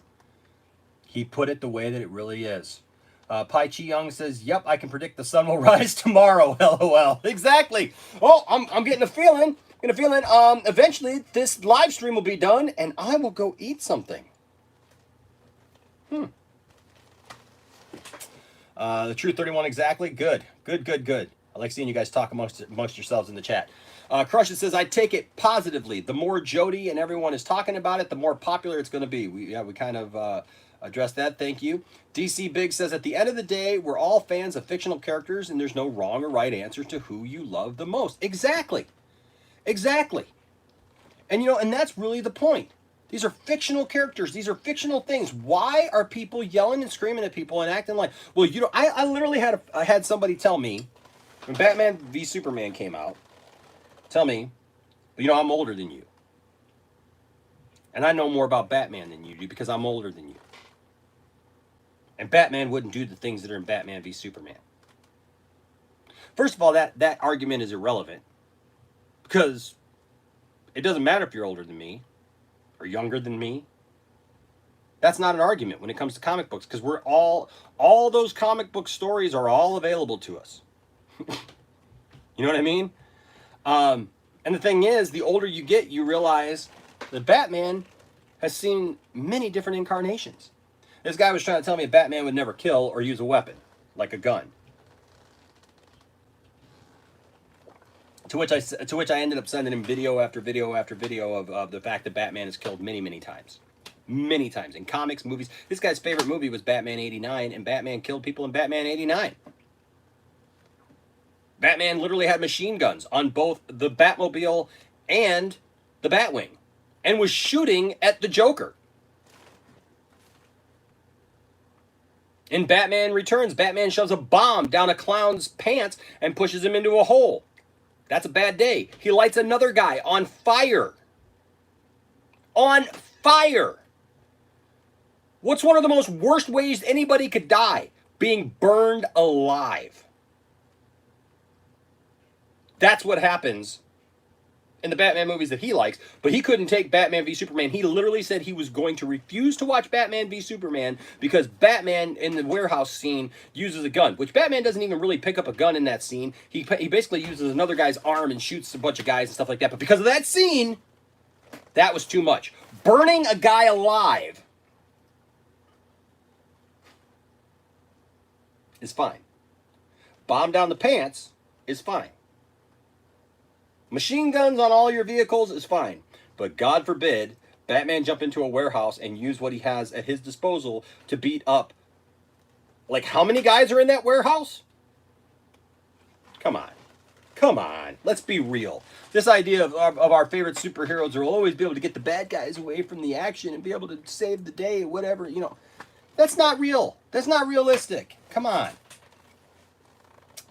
But I love it. I love it. Vincent says, I was in the camp. If the film was somehow finished despite all the odds, then why not release it? But haters didn't want that either. Well, see, that's the thing is the narrative changes. Okay. The narrative changes with whatever fits their argument. Right. So, when they didn't think that there was a Snyder Cut at all, there's no Snyder Cut. No, you guys don't understand. I remember the pundits and stuff and people like John Campea and Robert Burnett saying stuff like, like, you guys don't understand how movies work. Like, there is no Snyder Cut. And then it was like, well, you know what? Maybe there is a Snyder Cut. He's got a cut of the movie, but it's not done, which is what I resolved to believe. Was the man did a cut. He did a take. He put together what he had. There's something there, but it's not final. You got to do final editing. Movies go through processes. You get a basic cut of the movie. You watch it. You look at it just like when you get a mix of a song. You listen to it. You make sure it's all right. Is that what I want, or do I want to add something there? Do I want to take away something? Is this song too long? A movie, you do the same thing. You edit it. You say, okay, do I need to shoot more here and put more emphasis on this part? Is this part of the movie strong enough? Or do I need more supporting for this part of the movie? Or maybe this has got too much and I need to cut that back because it's just overkill. The man had a cut. But these people, they don't care. They don't want it either way because they just want to be right. So anything that is said or done, they're going to latch onto. And that's what Jody's doing, latching on to everything. Oh, Jodydamas, talking out your butt, latching on to anything you could possibly find. It's sad. It really is sad. DC says Disney bought Marvel. What's up, Baker Baker? What's up, man? Jeff says, sorry to change the subject, but your Star Wars room is amazing. Thank you so much. Thank you so much. And you know what? It's mostly Star Wars. It's mostly Star Wars. I will give you that. It's mostly Star Wars. But I will turn this around here. You know, like I got a bunch of other stuff here too. And then I got like a case here that has a bunch of stuff in it, some Hot Wheels and some stuff down there, and it's a little dirty right now. It's a little. I got some GI Joe stuff back there, and I got a DC section and stuff, and I got stuff throughout the whole house really. But yeah, I love this room. I love this room. This room is my jam. But thank you. I really appreciate that. Let's see. Caleb says, I didn't see Jody coming out against Disney buying Fox. I didn't see him calling out Disney when they were interfering with Fox films, when they made Fox rewrite and reshoot the final act of Dark Phoenix, right? Totally make the Marvel movies go out with a whimper. Talk about that. Making the Marvel movies go out with a whimper with Dark Phoenix and changing it because they didn't like the ending because reportedly it was too much like Captain Marvel. And they couldn't have that. So this franchise that had been around now for, you know, a couple of decades, spanned a couple of decades, and they totally cut its legs out from underneath of it. Where was Jodydamas then? Oh, okay. I'll wait on that one. Pai Chi Young says, yep, with Google, nobody can make excuses if they really want to find out something, right? I mean, it's right there. It's right. The donate button is literally at the top. You just didn't want to donate the money. Jodydamas wanted to keep, I mean, it doesn't take a Jodydamas or a Nostradamus or whatever to predict what you wanted. You wanted people to buy your shirt. I only make $5 a shirt. Well, yeah, if you sell enough shirts, though, guess what? That's the money. We get it. We're not stupid.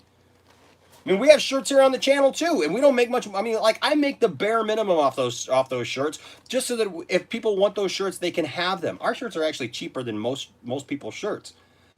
But you know, I make them that way because I want people to have them. Look, I'm cool with it, man. If you buy a shirt, take a picture with it, like Jody says. I get that part. I don't fault anybody at all, man. If you buy a shirt, take a picture in it. Show me that you have the shirt, man. I want to see it. I'd put it up on the channel. I'd post it up on the channel. I would show that you have that thing, man, and support you and show that you support us. I'm happy about that. Nobody's taking that away from anybody.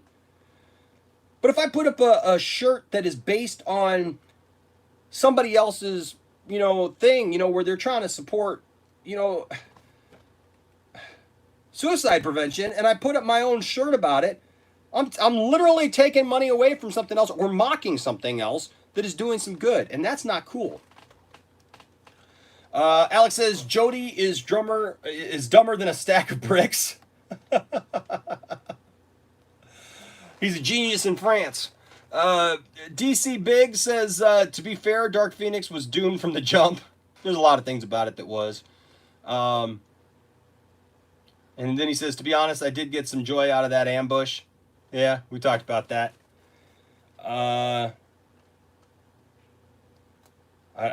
He says it is, but I don't know what that was talking about. Vincent says that's insulting to bricks.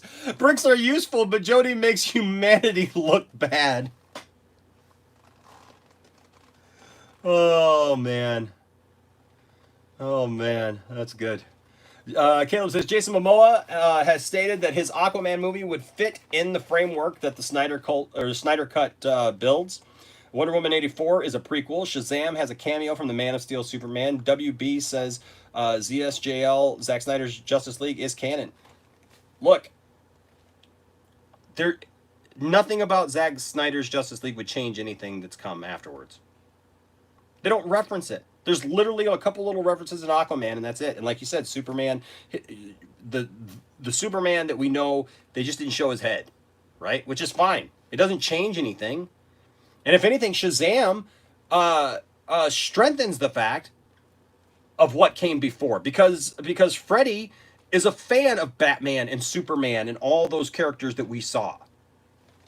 So it doesn't take away from any of that. Uh, Jorman Gander says, Jodydamas is in fact a joke. Big truth. Amen, brother. Jordan says Warner Brothers has meddled with the Scooby-Doo franchise to the point where it's in franchise CPR. They just can't seem to get that thing right. KB Heath 76 says I love I love dark DC movies. I like it dark. Nice. Jordan says hopefully Scoob is the resurrection it needs. And then Paichi Young says, and I agree, Superman 4 could have been so good if it at least had a decent budget. Yep. Eric says, I fell asleep. Welcome back. Jormanger says, Batman Arkham Asylum, a serious house on Serious Earth movie would be an amazing dark Batman horror movie. What do you think? Absolutely. Absolutely. People love the Batman Arkham stories. They love the games. Like, those stories are fantastic. So why not? And you know what? And it doesn't... See, that's the thing, is it doesn't all have to be tied into the DCEU. Jody, you can have your cake and eat it too. You can have your DC, we can have our DC. It's all DC. We all win. Why can't we all be happy? We got Robert Pattinson. Even if Ben Affleck came back and played Batman to some capacity, which I've heard you gripe about in your videos, the possibility, even if that happened, it's not going to diminish from Robert Pattinson. He's still Batman. But they even said that he wasn't going to be Batman in the DCEU. He wasn't replacing Ben Affleck. So what's the problem?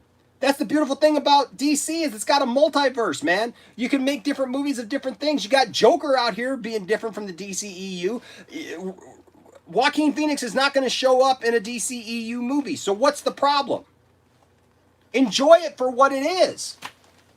Oh my goodness.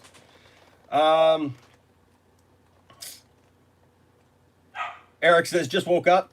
Jordan says, wasn't The Amazing Spider-Man 2 criticized for having an overly lighter tone compared to the dark first film? Paichi Young says, Joel Schumacher's butt shots and nipples on costumes really ruined Batman Forever and Batman and Robin. Amen to that. I mean, that was just ridiculous. You know, the butt shots and everything. Oh my gosh, it's embarrassing. Jordan Munger says, purists and haters just refuse to accept different iterations of characters. And that's so true. That is absolutely true. Andrew Farr says, did you like Ben Affleck as Batman? I loved Ben Affleck as Batman. He is literally my favorite Batman. Now, you know what parts of Ben Affleck's Batman I don't like? Is the Joss Whedon parts. But I love him as Batman in Batman v Superman. Because I love his arc in that movie. I believe an older Batman who's been pushed to the point. And see, that's what Zack Snyder did, is he presented it in the right way. If you read the comics, you know that Batman basically lost his mind there for a while after Robin died. After Robin died, Batman was a serious nutcase there for a while. I mean, he was seriously losing it, and Alfred was reaching out to him trying to save him. Dick was trying to save him. You know, even when Tim Drake got involved and everything, man, Tim was trying to save him. Everybody was trying to reach out to Batman and save the guy because he was messed up in the head. And that's what we got in Batman v Superman. We got a Batman who has seen some bad things, and he saw Superman as a possible threat to the world. And he couldn't let it happen because he felt like he was the only one who could do anything about it. And then I love the scene, like once he realizes and wakes up out of that, after the Martha scene, which is so much more involved than people want to give it credit for, but we've talked about that here on the channel. But once he does, you know, he even tells Alfred, I don't deserve you. Because Alfred's been trying to tell him the entire movie that he needs to get out of that mentality, that that's not him. People complaining about it need to listen to Alfred, because Alfred is literally sitting there telling him, this is not you, Bruce. This is not who you are. Wake up out of this. And he finally does. Man Jordan, I love The Amazing Spider-Man 1 and 2, says Eric. Really bummed we never got 3. Woody Buzz says Superman. I don't know what about, but I love that. I love Superman. KB Heath says, I love 52. Or now bring on Justice League Reborn. Let's go. Jordan says, I love both Amazing Spider-Man films. Also wish we got a third. Andrew Garfield deserves closure. I hope that they end up, making that live action Spider-Verse thing and bringing Toby back and everything, man, and telling that story. How cool would that be? Caleb says, WB interfered with Dark Knight Rises. Exactly. They asked Christopher Nolan to include a Robin introduction so they could spin that off. They rewrote the ending where Batman was supposed to die by adding extra footage. Yep. Well, that's what Warner Brothers does. And it's taking AT&T to actually put them in their place and say, stop it. You're ruining these things by trying to do these other things that are stupid. Tell the stories the way they're supposed to be told, the way the fans know them. Eric says he certainly does. Jorman Gander says Jody has an ego bigger than his girth. Look, as a former bigger guy, you know what? I resemble that remark halfway, but I don't have an ego that big. It's not about me. That's why I love reading your comments here, guys, because you guys deserve this. This is your format. This is a place for nerds. This is a place where we all come. Jordan says, hopefully Spider-Verse 2 could include Tobey Maguire. See? Look at there. Look at there. That's what we talked about just now. Oh, Nostradamus!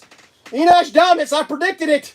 I knew it! It was there! Oh, I could feel it! It was in my mind the whole time. See, you can make anything work. Eric says, would be awesome. Kavari says, Shazam, Aquaman, Wonder Woman 84 proves that not all DC movies need to be dark and depressing on tone. Well, exactly. They don't have to be. Nobody said they have to be. I say it takes a mix. They can't all be cartoony either. All right? And Wonder Woman, to be quite honest, first of all, you don't know that Wonder Woman 84 proves that because you haven't seen Wonder Woman 84. Aquaman has some very dark spots to it. Look at the trench, for goodness sake. That's nightmarish. Okay?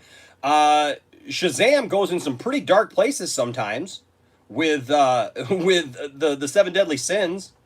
I mean, you got these demon creatures throwing people out of buildings. So, but there's light parts too. It takes a mix. So I'm not really sure if your statement there backs itself up. Woody says, I love DC. Pai Chi Young says, AT&T knows Snyder Cut is the best bet to make money while the world is mostly shut down due to coronavirus. I mean, because, we don't know what's going to come next year. We don't know what's going to happen. Woody Buzz says Jody's Corner is a clown. I agree with that. Jordan says I like MCU Spider-Man 2, but I feel Spider-Verse has more of that Spider-Man feeling than the MCU does. I agree with that. I think that cartoon was fantastic. And I didn't put too much into that cartoon going in, but I loved it, man, after I saw it. Kavari says, in defense of Jody, he represents the half of the DC fandom who doesn't like Snyder Vision style of DC. But here's the thing, he doesn't represent you. You're thinking that he represents you. He doesn't care about you. Do you understand that? These people don't care. But Andy Signore doesn't care about that half of the fandom. Jody doesn't care about that. Jody cares more about being right about something or thinking that he's right about something and pushing it in everybody's face than he ever cares about that. He says that on the outside. Oh, I want to see DC do this. I want to see DC do that. But the reality is he wants to make a bunch of noise and get a lot of attention. And here's the thing.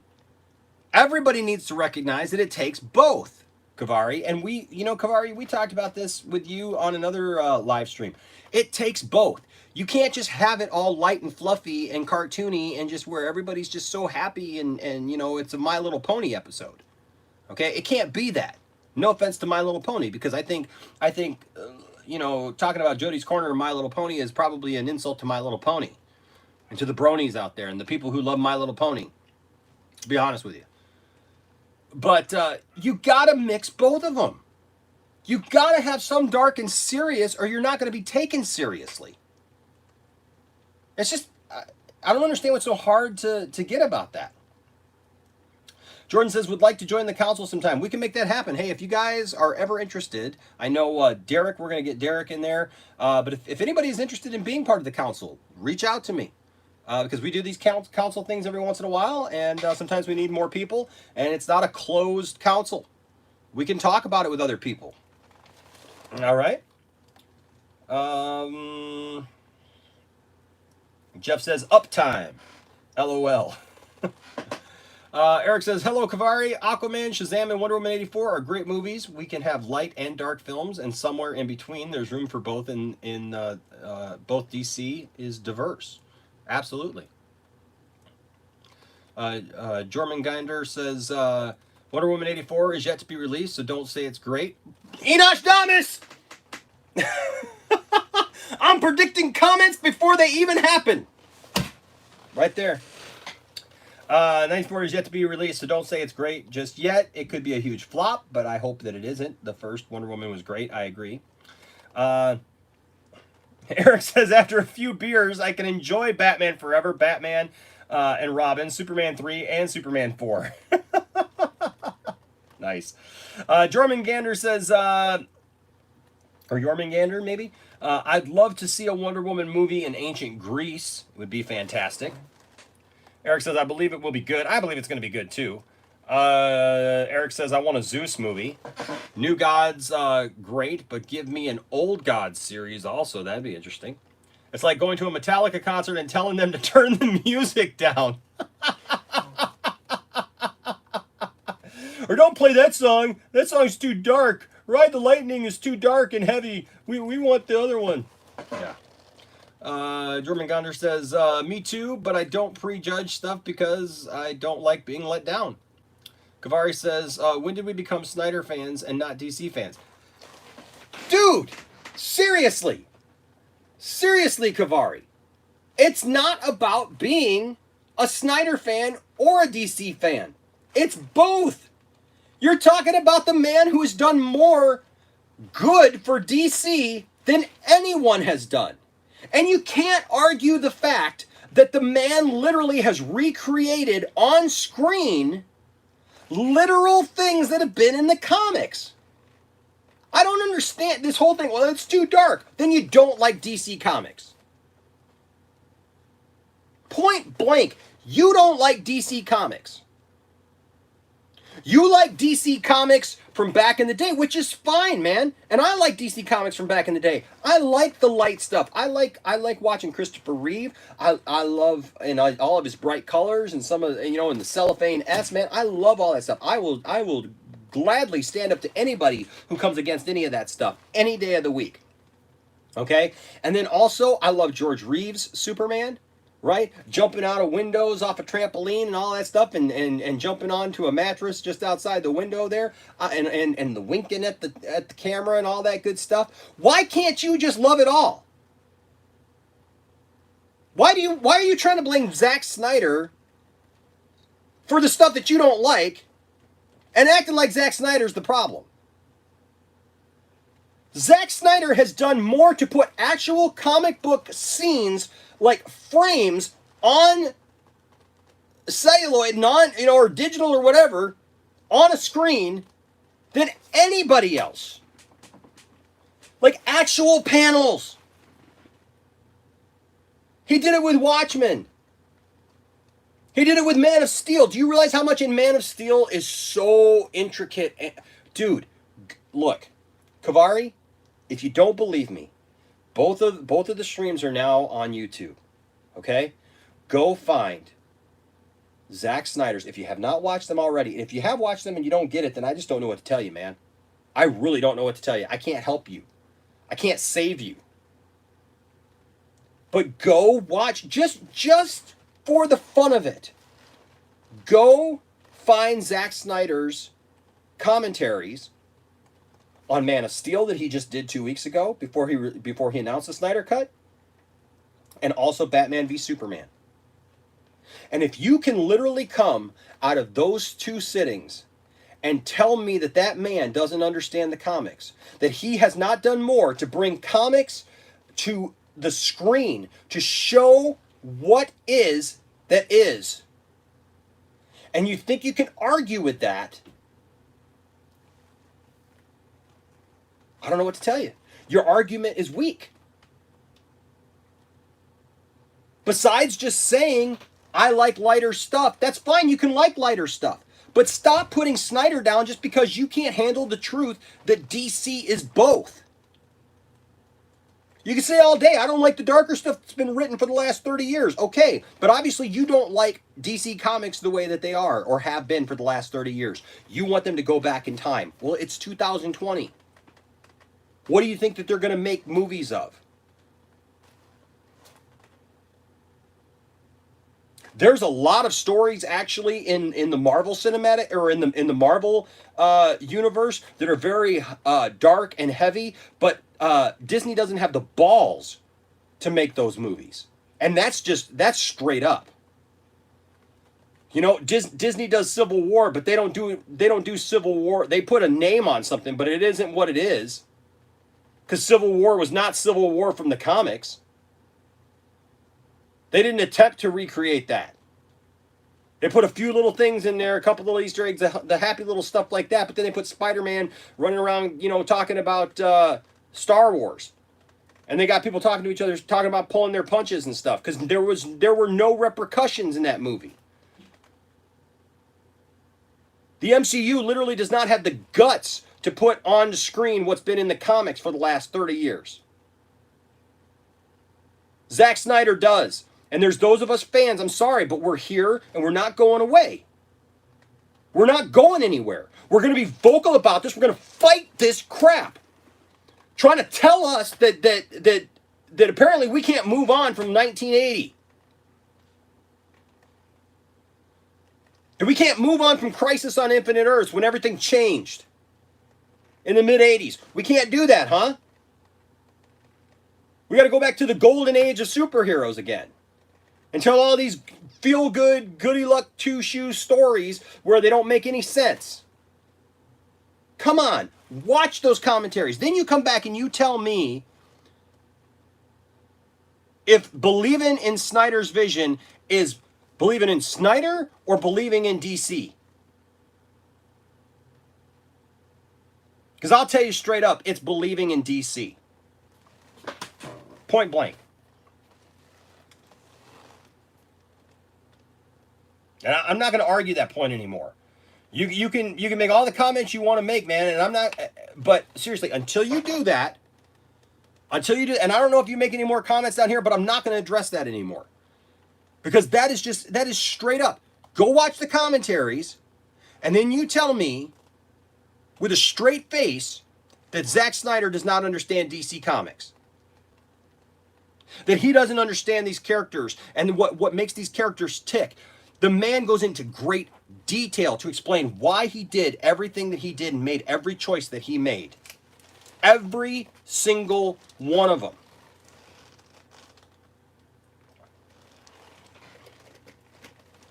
All you have here is, I don't like the light, I don't like the dark stuff. I don't like it to be dark.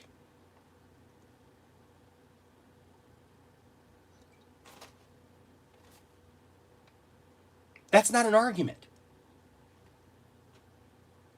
Like I said, that's like going to a Metallica song or Metallica concert and go, don't play Injustice for All because that song makes me feel bad. Don't play One because I don't like to hear songs that remind me of the Vietnam War because it's war and it's dark and I don't like it. Can you play Enter Sandman? Because I like that song. That song's fun and upbeat. And I like Enter Sandman. Don't get me wrong. I'm not putting down Enter Sandman at all. My band covers Enter Sandman. But come on. You can't exclude one and act like, well, that's not Metallica. Because that was Metallica 30 years ago. I only like Metallica from the last 10 years, which I don't think anybody's saying that. When I say that as a Metallica fan. Wow. Yeah, so we're not going to talk anymore about that, Kavari. If you can't say anything besides you just don't like something that's dark and you don't get it, then I don't know what to do to help you. Go watch that other stuff. Come back in another video and tell me that you watched it. And I'm gonna have to take your word for it. But then you tell me what you think. All right. Darth Tasty says you're totally missing the point, Kavari. We are DC fans. We just want to see and want to see the Snyder Cut as well. We love everything DC, not just the Snyder Cut. Exactly, Darth Tasty. You couldn't have said it better, man. Eric says you're not listening, Kavari. I am a DC fan. Drummonder says if the rumors are true, then I can't wait. Eric says that sounds awesome. Jordan says I'm an advocate for filmmakers, storytellers to get their visions fully realized and respected. And I'm so happy that Zack Snyder gets to bring his original vision to life. Me too. The Truth says I hope that Snyder Cut is so dark that the bloggers will scream in the air. I just want 2 hours of nothing but a black screen. That's what I want. Wouldn't it be funny if the Snyder Cut right now, in the way that it is, that's what it is? I mean, I know it's not, but like it's just audio track of what happens in Justice League, but with a black screen. It's so dark it cannot even be seen. Oh man, that's funny. No one's putting one man above anything. Exactly. And I jokingly say, welcome, like we're part of the Snyder cult. So I mean, come on. Eric says exactly, Jordan. Eric Sledge says, love the jacket, Poindexter. For those of you, thank you so much. For those of you who weren't here when we started, I'll give you a little sneak peek of the back. Look at this. Check this out. What do you think of that? Right there, baby. And the jacket ain't bad either.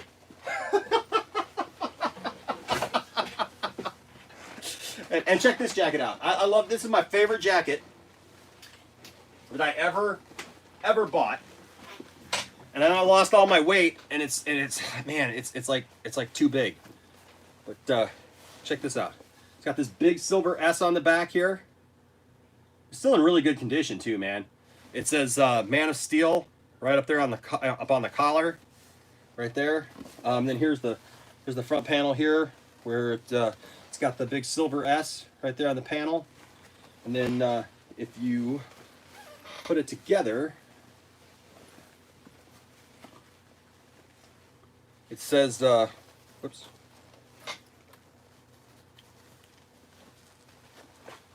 It's all embroidered. It says Superman all together on the front when you button it. And it's got all these cool things where it says like Lex Luthor and Justice, and it's got all these cool little things here. Isn't that cool? I love this jacket, man. So after losing all my weight, losing 179 pounds, that's my only regret. I don't know what to do with that anymore. But I can't seem to get rid of it. I sold another Superman jacket that I had that was like a 3X jacket. It was a bomber jacket. Sold it last year, but I can't bring myself to get rid of that one. Let's see. Eric says it would be if done right. Kavari says as long as Snyder is a part of the DC franchise. Yeah, okay, whatever. Yeah, Eric, that's not, yeah, I agree with you, Eric, that's not true. The Truth 31, Snyder is not going anywhere, Kavari, let it go. Exactly, he's there. You're gonna have to deal with him for at least another year or so, through the Snyder Cut, so there you go. Darth Tasty, are you listening to what we're saying, Kavari? No, he's not. He's not. We're not the fans that are dividing it. You're in the wrong room if that's what you think. Yep. We are united as DC fans and other properties, buddy. You're welcome here. Exactly. Kavari, you're welcome here. Nobody's trying to cast you out, but this is, it's just getting stupid because you're not coming with an actual argument. You're just saying I don't like it. Okay, we get that you don't like it. That's fine. That's fine. But you're arguing like you're arguing a point. That like you're making a point that we should be listening to and that we should be heeding somehow. And the reality is you're not really making a point. You're just stating something. I'm not going to read that. Jormungandr says, if purists would be willing to accept different and alternate takes on characters, the fandom wouldn't be divided. And that's things we got to be willing to accept different things, guys. I mean, come on. Your opinion's okay. It's wrong, but if you don't like Zach's movies, don't watch them. Exactly. They're not for you. They're just not for you, Kavari. So watch the movies that you like, and find movies that you enjoy, and like those. You know, do you like the cartoons? Because the cartoons have been very dark. But people praise the cartoons and the animated movies and say that they're awesome. So, I mean, so like, what is the point? We're not going to let this take over the conversation because that's just silly. Eric says, I'll watch them for you. I'm so nice. way to take one for the team, Eric. You watch those horrible Zack Snyder movies, all right? Jordan Gander says, purists want their definitive take on characters. Only then can you have yours. And, you know, that's the thing is we all have these ideas of what these characters should be. And look, being a Superman fan has taught me one thing. People don't know what they want from Superman. Everybody wants something different from Superman.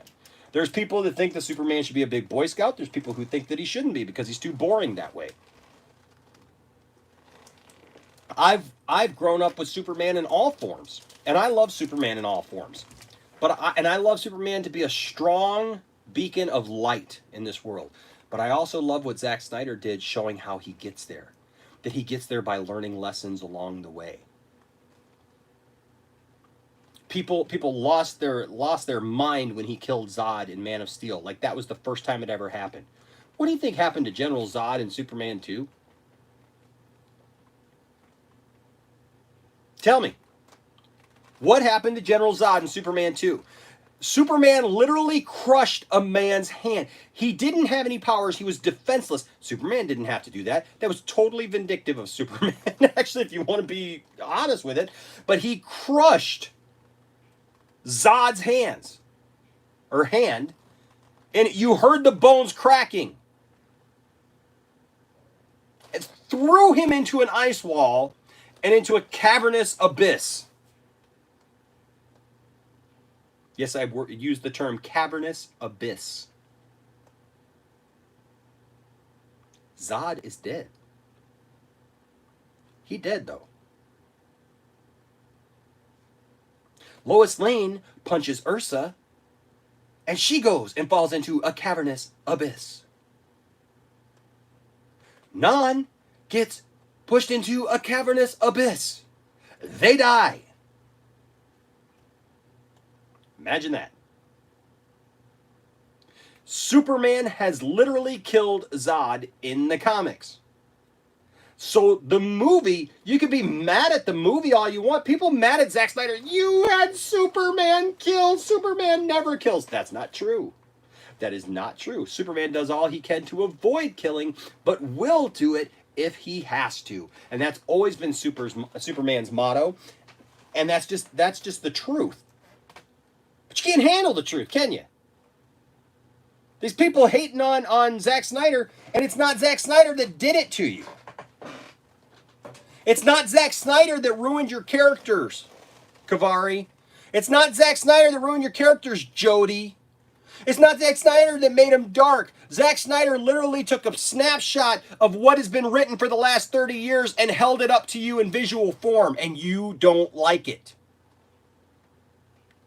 Well, too bad. If you don't like it, go watch something else. But there's plenty of us who do enjoy it and love it. And we like seeing the stories that we have read now for over 30 years come to fruition finally, and to see an updated superhero in Superman and in Batman and in The Flash and in these other Wonder Woman, all these other, to see them updated beyond the 1970s.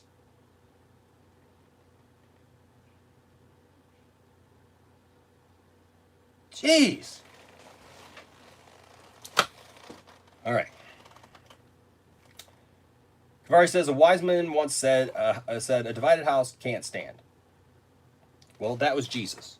Jesus said a house divided against itself cannot stand. And you're right. You're right. But here's the thing.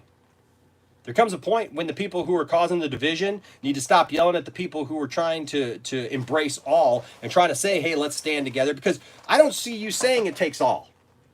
You're saying a house divided can't stand. Oh, we're divided. There's no bringing us together. I see all of us saying, I see literally everyone else in the chat looking at you, Kavari, and saying, there's room for all. There's room for you. There's room for what we like and for what you like. There's stories that could be told in different ways. There's movies. They can all coexist together in the same universe, or they can be separate stories in multiverses. It doesn't matter. We welcome you. We welcome your opinion. And you're just sitting there going, but they can't exist together. Jody's like, oh, but this is horrible. They can't exist together. This is madness. It can't exist together. A house divided against itself can't stand. We're always gonna be divided. We're never gonna come together. We're not. No, because we're not gonna agree on the same things. So why don't you agree to disagree and just like what you like?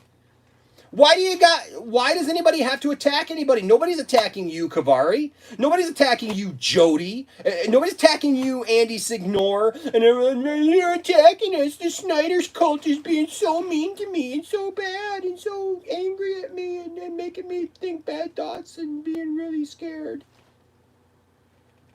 I see a chat room here literally telling you, Kavari, your opinion is just as valid as everyone else's. No one has attacked you. No one has said anything negative to you, Kavari. Everyone has said the same thing. It takes both. You're the one saying, no, we can't have what we like. We can only have what you like. We can only have your version of Justice League. We can only have your version of DC. And if we don't like your version of DC, then we are just divided and we can never see eye to eye. Shut up with that. Shut up with that. I will tell you to shut up with that, because that is bullcrap.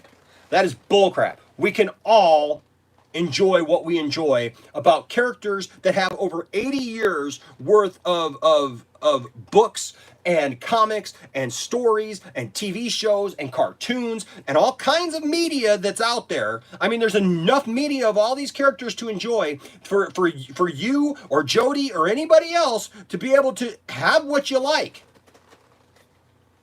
But you want to blame it all on Zack Snyder, and I know if Zack Snyder's able to get his work produced, it's going to ruin DC, isn't it? Because DC won't have a future if that's the case.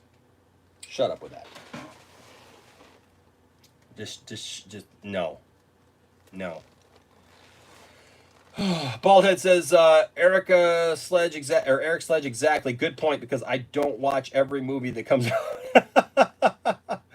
Yeah.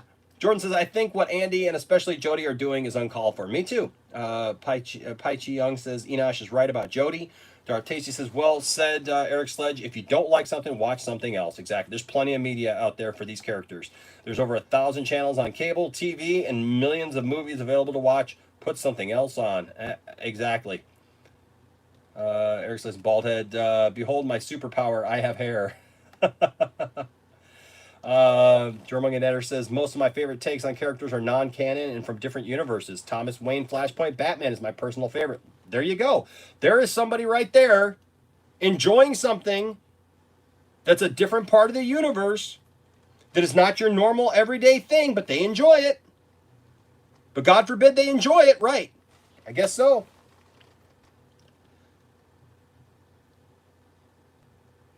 Let the past die. Let's look to the future. You're not. You're not looking to the future. You're literally wanting to go backwards. And you're just refusing to accept anybody else has anything other than what you like. That's all it is. That's so dumb.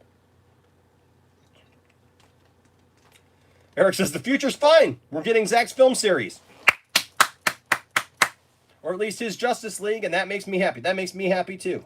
No matter what comes next. That just makes me happy that we're getting to see this. We're getting to see it through. Oh, check it out. Check it out. It's time to sing. Crush It says, I'm the one who's sending you the comic books. LOL. Crush It. You're crushing it again.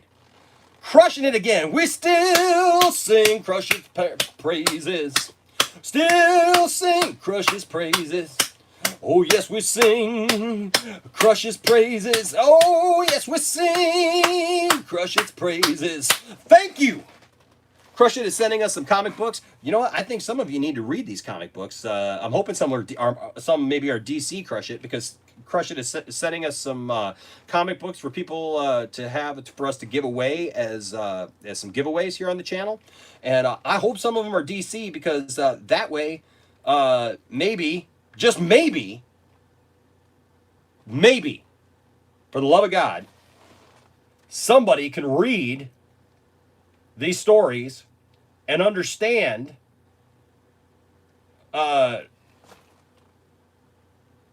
what these characters are about.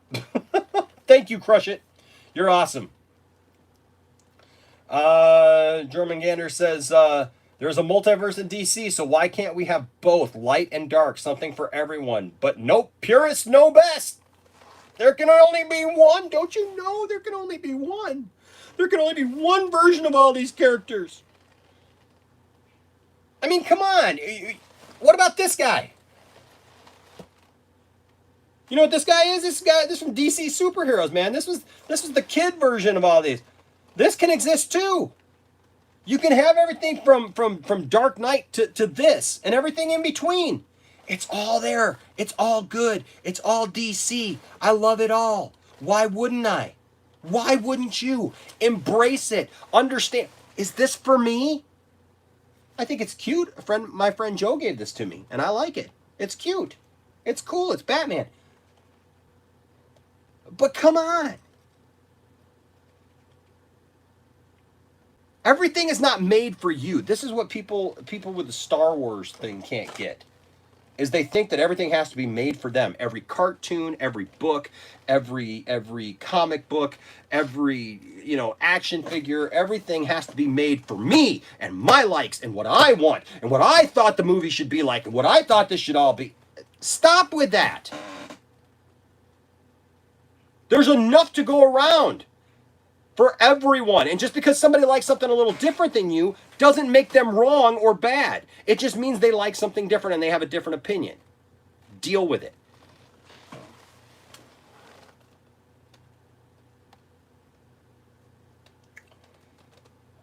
Crush It says, I will say this. If Patty would have another cut, Jody would be the first one to go for it. Right? Ampanyaro says, this is all about respect and tolerance for everybody. And Kavari, once again, I just don't want all my DC movies to be dark and depressing tone over my movies. Over your movie. They're not your movies. Look, you want to watch light, happy-hearted stuff, go watch all the movies that have come up to this point. All right? You got all the movies. Literally, we've got like a little handful of movies here that are different than the ones you like. But we're the bad guys. And we're the ones who just can't get over it. Come on. Eric says, right on, Ampanyaro, and then they won't be. Exactly. If Patty made Justice League the exact way Zack Snyder has, he'd be praising to high heavens. Yep, because they're all hypocritical. And it doesn't matter what it is. They just want to harp on Snyder. Because Snyder's an easy target now. Eric says, be a story involving Darkseid is a heavy story. Exactly. Any story involving Darkseid the way Darkseid should be is a heavy story. You can't tell that in a light-hearted way. If you think you can, I'm sorry, you don't know anything. You don't know anything about comics. You don't know anything about these characters. You don't know anything about Darkseid. You don't know anything about Apocalypse. You don't know anything about the anti-life equation. You don't know anything about the fact that the man literally has beams that fly out of his eyes that kill people and destroy them. You don't know anything about the fact that Darkseid has a legion of slaves that serve him. That's dark stuff. You can't have that story. I guess we should just never tell that story then, huh? They should just erase that from DC completely.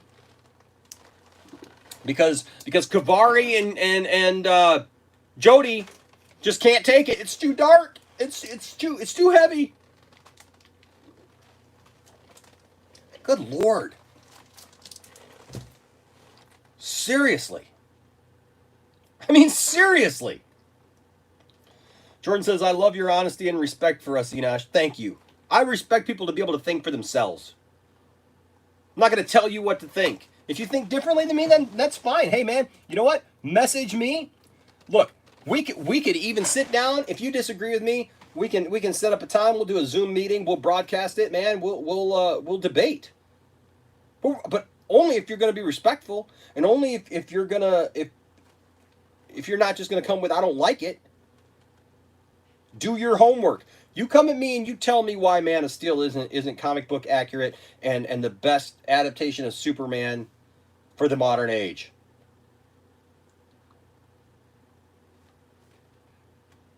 Otherwise, just I don't like it doesn't cut it. That's not how I work. I don't work in I don't like it. That's dumb. KB Heath says, I'm just and happy all my comic book movies are getting made. From real life and anime, I enjoy it. I read all comics, DC and Marvel, and unknown comics to enjoy. Man, that's it. Jeff says, I can feel it, brother. Awesome. Awesome. You can feel it. Feel the power. Baldhead says, Kavari, not all movies should be dark and depressing. I like the way they went with Shazam, exactly. But movies such as Batman, Superman, etc. don't need that very funny tone like that of the MCE or the MCU movies. Exactly. Look, Shazam needed to have that tone, right? Shazam needed to have a lighter tone, and I loved it. I loved it. It was fantastic. I loved the jokes in it. I loved the humor, and I loved Zachary in it, man. It was so awesome.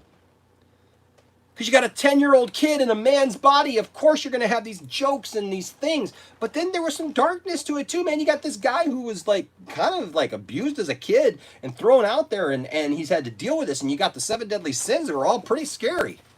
So there's some darkness to that movie too. But it was a blend and it was nice. It works. German Gander says, same here. Joker wasn't the definitive Joker, but it was absolutely fantastic. Watchmen director's cut is absolutely amazing. Also, I agree with that. Kavari says, I've always said that DC has always been darker than Marvel. Then what's the problem? Okay, if you're saying and that's okay, then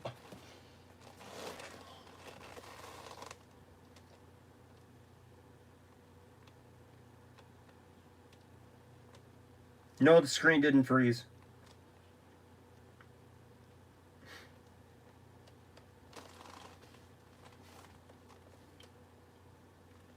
Then what, pray tell, is the problem? If you know that DC is darker, why are you complaining? Same thing with Jody. My goodness.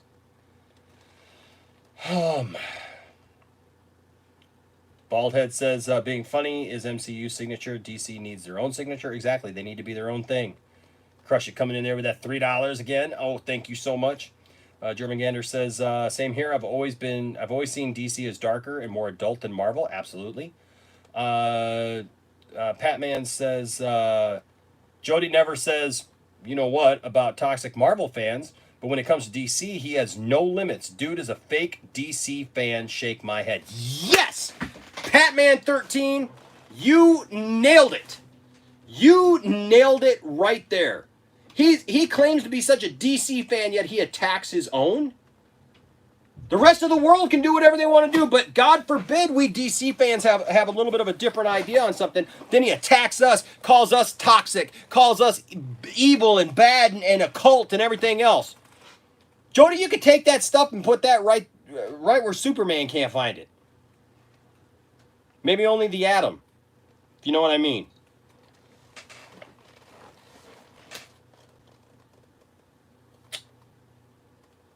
Alex says, I plan on being the kind of director that doesn't get bullied. I plan on having my own studio one day so I can make the movies I want to make. And I hope that for you, Alex. I really do. I hope that for you. You know, the reality is like, if you got somebody like Zack Snyder, right? David Ayer, others. Look at, who was it? Gareth Edwards, wasn't it? Who directed, Rogue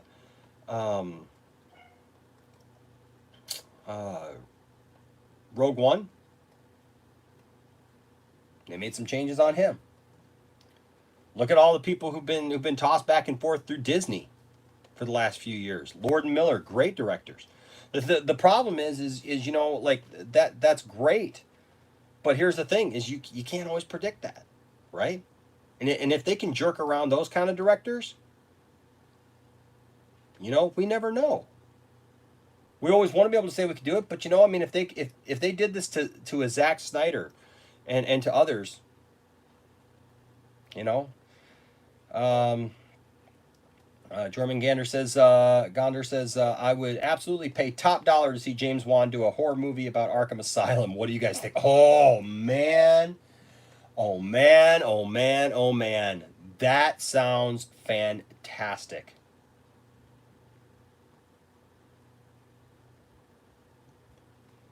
Movie Night says, tell me this. What do you think of this stupid reject the Snyder cult? That's what this is all about, Movie Night. I've had it up to here with this crap. With Jody, with Andy Signor, with whoever that Vito guy is. I don't even see that he's like important enough to even like do a video about. He's kind of like going on the curtails of Andy and Jody.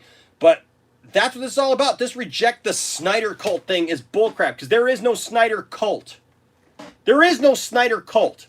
There's passionate fans who wanted to see a movie made, and people can't take that. People can't accept that Zack Snyder is finally getting to put out his movie, that AT&T has come in and actually told Warner Brothers what to do for once, because Warner Brothers couldn't handle actually managing their own movies and doing their own thing, and they've proven that track record over and over again, because they just like to pick on fans, they like to mess with fans. Look at all the copyright issues that people have had. Look at what happened last year with Star Wars Theory, putting out shards of the past with the Vader thing. Everybody harped on Disney. Even we did a video attacking Disney for it, because we said, what in the world's up with this? Disney's going to come against him. Come to find out, it wasn't Disney at all. It was Warner Brothers. Doesn't even have anything to do with their property, but the fact that they own a company who own the music rights, who manages the music rights and everything for John Williams music, is under the Warner Brothers label and under the Warner Brothers like subsidies. And so Warner Brothers was the one who went in and tried to cash in on Star Wars Theory, until Disney stepped in and said no. That's Warner Brothers. You know how much crap I've had to put up with Warner Brothers since making a channel? You know how many times Disney has hit us with a copyright claim? 0. You know how many Disney movies that we've done? Tons of them. You know how many times I have to deal with a copyright claim from Warner Brothers? Oh, many.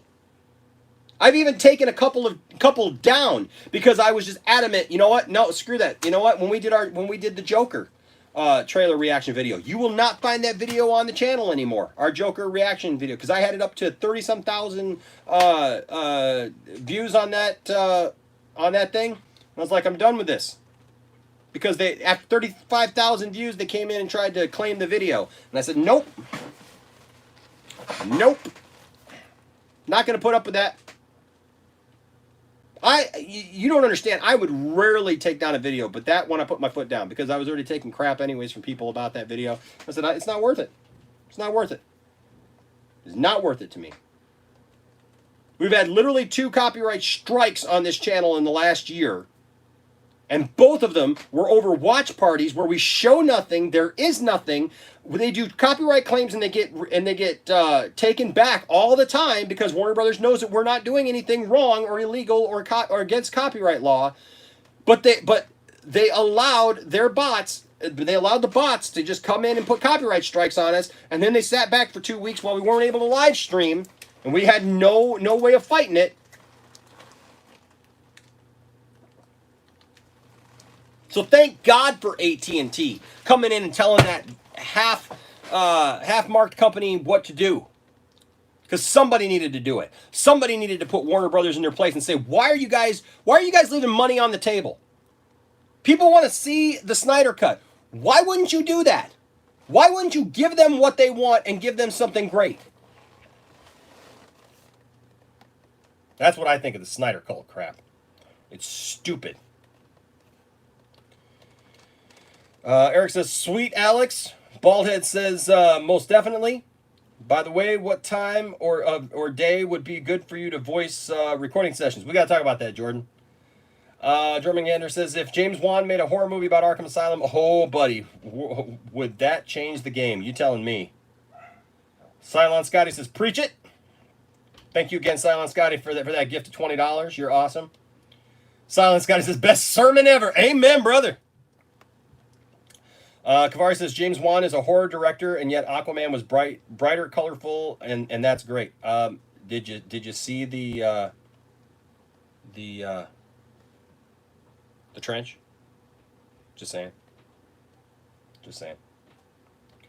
How did you like Flash season 6? You know what season 6 is? That's View Mints. Flash season 6 was kind of disappointing to me. The ending obviously is what it was, right? You can't change it, and I know that they were disappointed with it as well because they weren't able to finish their story. There were parts that were great, and then it seemed like there were parts that just lasted way too long. I really hope that they get back to telling the kind of stories that they told in the first couple seasons that were really,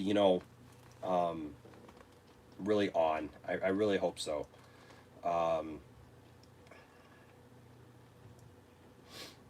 Yes, and Jeff, I want to thank you, Jeff. Jeff is a new patron to the channel, and I will take this opportunity since Jeff brought it up. Jeff is a new patron. That means Jeff's name is entered. Anybody who joins the Patreon, even giving $1 a month, it just doesn't matter. Just giving $1 to the patron in the month of June, you're in the running for this Weird Al DVD, which is Weird Al Yankovic, The Complete Al. We will send this to you, absolutely. We're going to put everybody's name in there and choose a name. This is a mockumentary about the life of Weird Al, and it's one of my favorite movies. It's sealed, it's brand new, and this can be yours for giving as little as $1 to the Patreon, and you can find that link down in the description. That's my commercial. Thank you, Jeff. Jeff just became a patron today. I appreciate you, Jeff. Look at Jeff. He's become a patron. He's giving here in the super chat. Dude, you're an awesome man. Thank you so much for supporting the channel. I really appreciate it. Tiftastic with her yay. Love that. Drumming says, Batman Arkham Asylum, a serious house on serious earth. Movie adaptation directed by James Wan would be absolutely amazing. Yes, Moon Knight says, I won't lie. I wish Jody's corner would be axed. That kind of hatred, and look, it takes all kinds, and I get it, but the thing is when you got that kind of people spewing that kind of crap, it just, yeah, it ticks me off. I wish that kind of stuff would stop. Thank you, Kavari. He says, I don't like Snyder, but at the end of the day, we're all DC fans. That's right. We all love these same characters. So thank you. I appreciate that. What's up, Harrison? Harrison from the council. I like the name, Harrison on the council. Dig it. Prince Goro says, I grew up in the 80s and 90s watching Superman, my favorite superhero of all time. DC all day, every day. Yes. Speak, Prince Goro. Love it. Calvin Lang, new commenter, says, Jody is not just a bully online, he's a bad person. I know people personally that used to be cool with him. They're a bunch of jerks who didn't get any in school, and now they got YouTube fame and it goes to their head. I can't speak to that. I don't know that, but I don't know you personally or whatever, but here's the thing. You can kind of tell things about people from the way that they present themselves.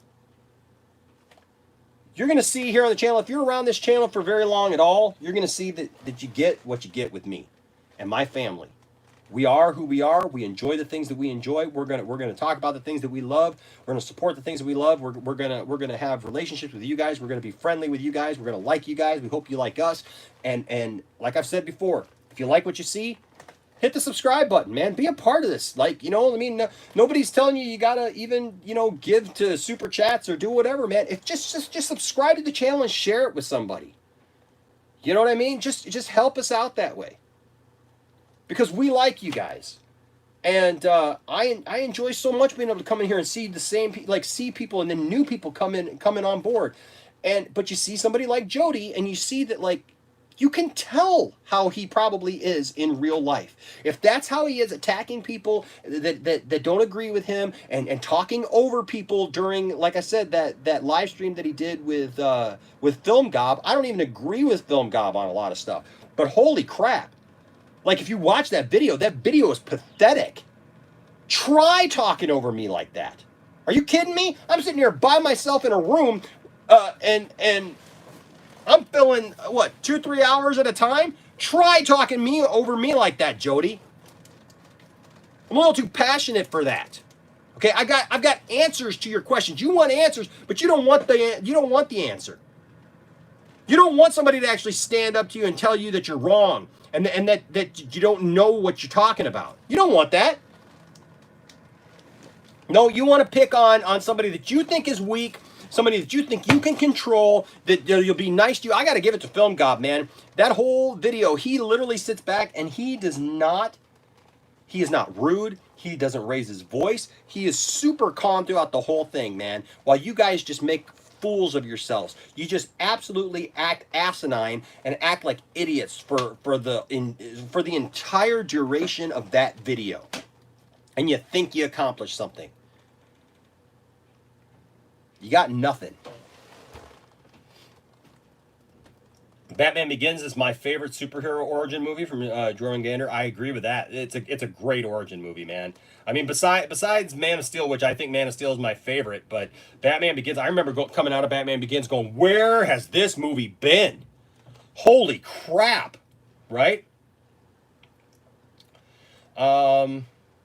Prince Goro says the Snyder DC movies to me are really thought-provoking and deep emotional themes and commentary on how society is and how a superhero would fit into this world. Exactly. I don't see them as comic book movies. Now, I will say this. So, I see them as both. I see them as both because I agree with your first comment there about like what they are. They're a comment on our society. But like seriously, like I said, go back and listen to the man talk about the movies and what's in them. And like why he made the decisions that he made, because you will definitely see that like every decision that he made is based on comics. You know, no, it's not comics from 40 years ago, from the 70s, 60s, 50s, whatever, but it's definitely comics from like 86 on when they rebooted after Crisis. Definitely has that tone.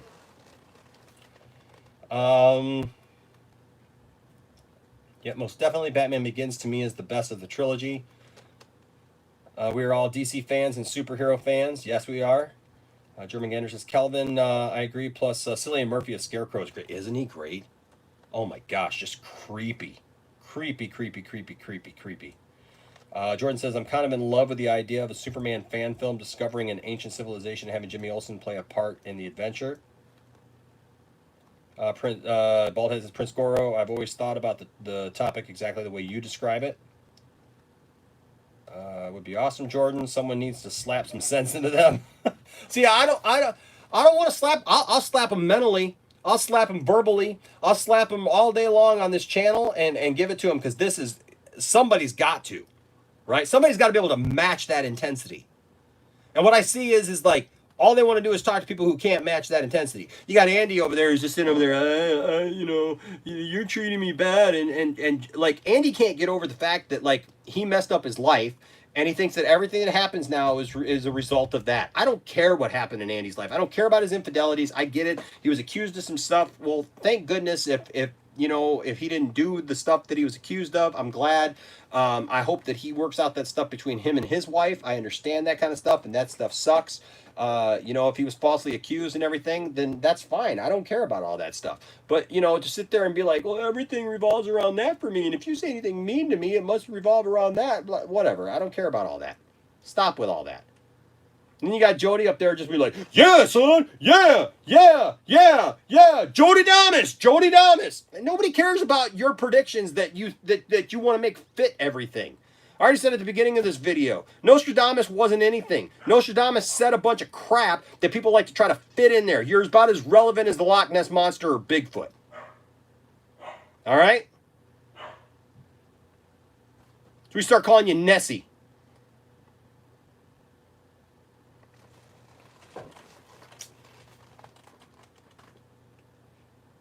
Prince Goro says, unfortunately, Christopher Reeve was both a blessing and a curse for the character. I agree with that. To this day, people won't accept any other take on Superman other than saving a cat out of a tree. And that's the problem. Is Christopher Reeve was so good in the role and did such a great job in the role and was Superman, but people just don't want to get beyond that. And that's where it makes the character that that hard to relate to for some people. Goober says, Goober316 says, I like your Superman jacket. Thank you, Goober. Appreciate that. Poindexter-Damas. That's funny. That's one of the Superman fan film ideas I got, and Enosh will voice Superman. Yes, I will get to be Superman in one of Jordan's films. So hopefully more. We'll see. Sweet. I already got designs for Superman, Lois Lane, Jimmy Olsen, and Lex Luthor done so far. That's awesome. That warehouse scene was awesome, right, Goober? Eric says, I want a Justice League fan film where Spider-Man joins the League. The best of Marvel joins in. Prince Goro says, it clearly shows in the movie that this jaded, cynical Batman, who has only seen the ugly side of humanity over 20 years, the destruction of Metropolis really pushes him over the edge. Exactly. Baldhead says, keep telling people, and we'll keep telling people that there are many different stories about Batman and other superheroes, for sure. Jordan says, the other Superman fan film idea is Clark coming back to Smallville for his high school reunion. Yep, that's all, yeah. Jordan says, there's a Spider-Man fan film that had the Justice League in it. It's called Spider-Man 2 Redemption. Really? I have to look that up. Batman v Superman is Zack's version, just like the Dark Knight trilogy is Nolan's version, which is different from the Tim Burton films. I love them all. Thank you, Baldhead. That's exactly right. Germangander says, Jonah Hex deserves an epic reboot. If Quentin Tarantino or Robert Rodriguez made it, would be glorious. Man, I would love to see a Quentin Tarantino version of Jonah Hex. Are you kidding me? Are you kidding me? That's dude, that's awesome. Let's see. Let's go down here a little bit. Prince Goro says, John Campea was the clown who once said on a live stream that a director has no excuse for needing 3 hours to tell a story in relation to the ultimate cut of BVS. That's stupid. That's stupid. You take as long to tell a story as you need, as far as I'm concerned. I don't care. Wow, Goro, nobody complains about the length of Lord of the Rings, Titanic, Ten Commandments. Exactly. Avengers, Endgame, exactly. Ten Commandments. Brilliant cinematic history. That movie is so long that it's like every time I think I'm going to start it, that or Ben-Hur. Ben-Hur is phenomenal, by the way. Ben-Hur is amazing. Both, Charlton Heston movies. But it's like every time I want to start them, it's like I think, man, I'm not going to be able to finish this movie. Calvin says, Jody doesn't really know the characters. He isn't really a comic book reader. He just started, so how can he say what Superman never did? He acted so surprised that Superman could be controlled when that, yeah. Those are parts of those stories, like, who are these people who are going to come out and tell us, who've been reading these stories, who know these characters inside and out, and then they're going to tell us, well, Superman can't do that. Superman would never turn evil. Superman would never, be this kind of way or be controlled by Darkseid or anything.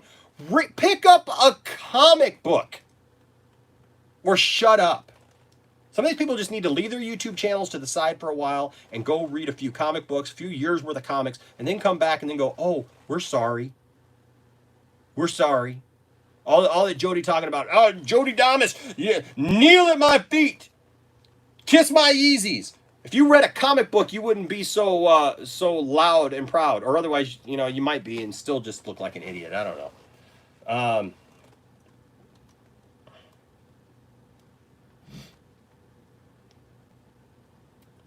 Logan felt like more of a proper send-off for the X-Men franchise in Dark Phoenix. Yeah, it did.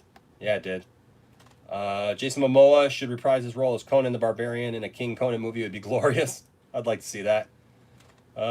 Craven Junk Food. Did you see Jody's cast that showed that he has proof that the Snyder Cut doesn't exist? Yeah. So I saw that. When he, I think you're talking about the one where he reads the article. I could be wrong. There could be something else out there. But I know that he read the article that we all read this last week, where the head of one of the heads of Warner Brothers and HBO Max came out and said that the Snyder Cut doesn't exist, that Zack has to build it. And Jody has taken that to mean that there's nothing there, that Zack has to build it from scratch. And like I said, a cut is not a finished movie. Jody doesn't understand the difference between a cut and a film, a finished film. Like I said, I'm a musician. I've got cuts, I've got versions, I got CDs all day long that I could show you of mixes of songs that aren't finished or that were bad mixes. That once I listened to them otherwise, I was like, oh, dang, man, that didn't turn out the way that I thought it was going to turn out. Because mixes are just like cuts. You do cuts of a movie. Yes, he has to finish it. Yes, and even the guy from Warner said, you can't just reach in the vault and pull out a Snyder Cut and just show it. Exactly, you can't. Exactly, you can't. But you can't tell me that there's not something there that Zach had together, because Zach has shown it to people. People have seen it and admitted to seeing it. That guy, excuse me, I guarantee you is butthurt over the fact that AT&T came in and said, give him the money to do it. Finish the film. Because we're going to make money and we're going to earn goodwill with the fans. And they didn't like that because Warner Brothers wanted the power. But Warner Brothers actually couldn't keep their stuff together where Time Warner could actually keep from having to be bought by AT&T. So you tell me.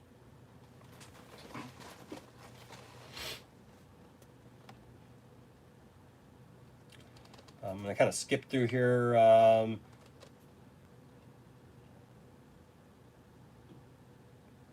Spider-Verse live action. Thanks, Eric. Jody wants an MCU version of DCEU. Exactly. Eli the Creative. This is Eli's first comment of the night. Jody wants an MCU version of the DCEU. He was really happy with Wonder Woman and Aquaman as far as tone. Most importantly, he wants classic Boy Scout Superman. Jody loves heroic scenes in Superman films, or in superhero films. And that's fine. Look, like I said, I don't mind Superman being that now. But I love the fact that they had to get to it.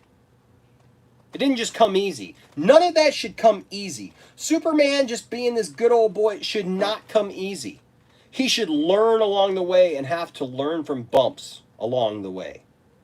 And mistakes. And that's what Man of Steel, that's what BVS shows us. And I have a feeling that's what Justice League is going to show us. So when we see Superman on the other side of Justice League, we're going to appreciate him as being the good guy who makes good decisions and who weighs things out that way. You know?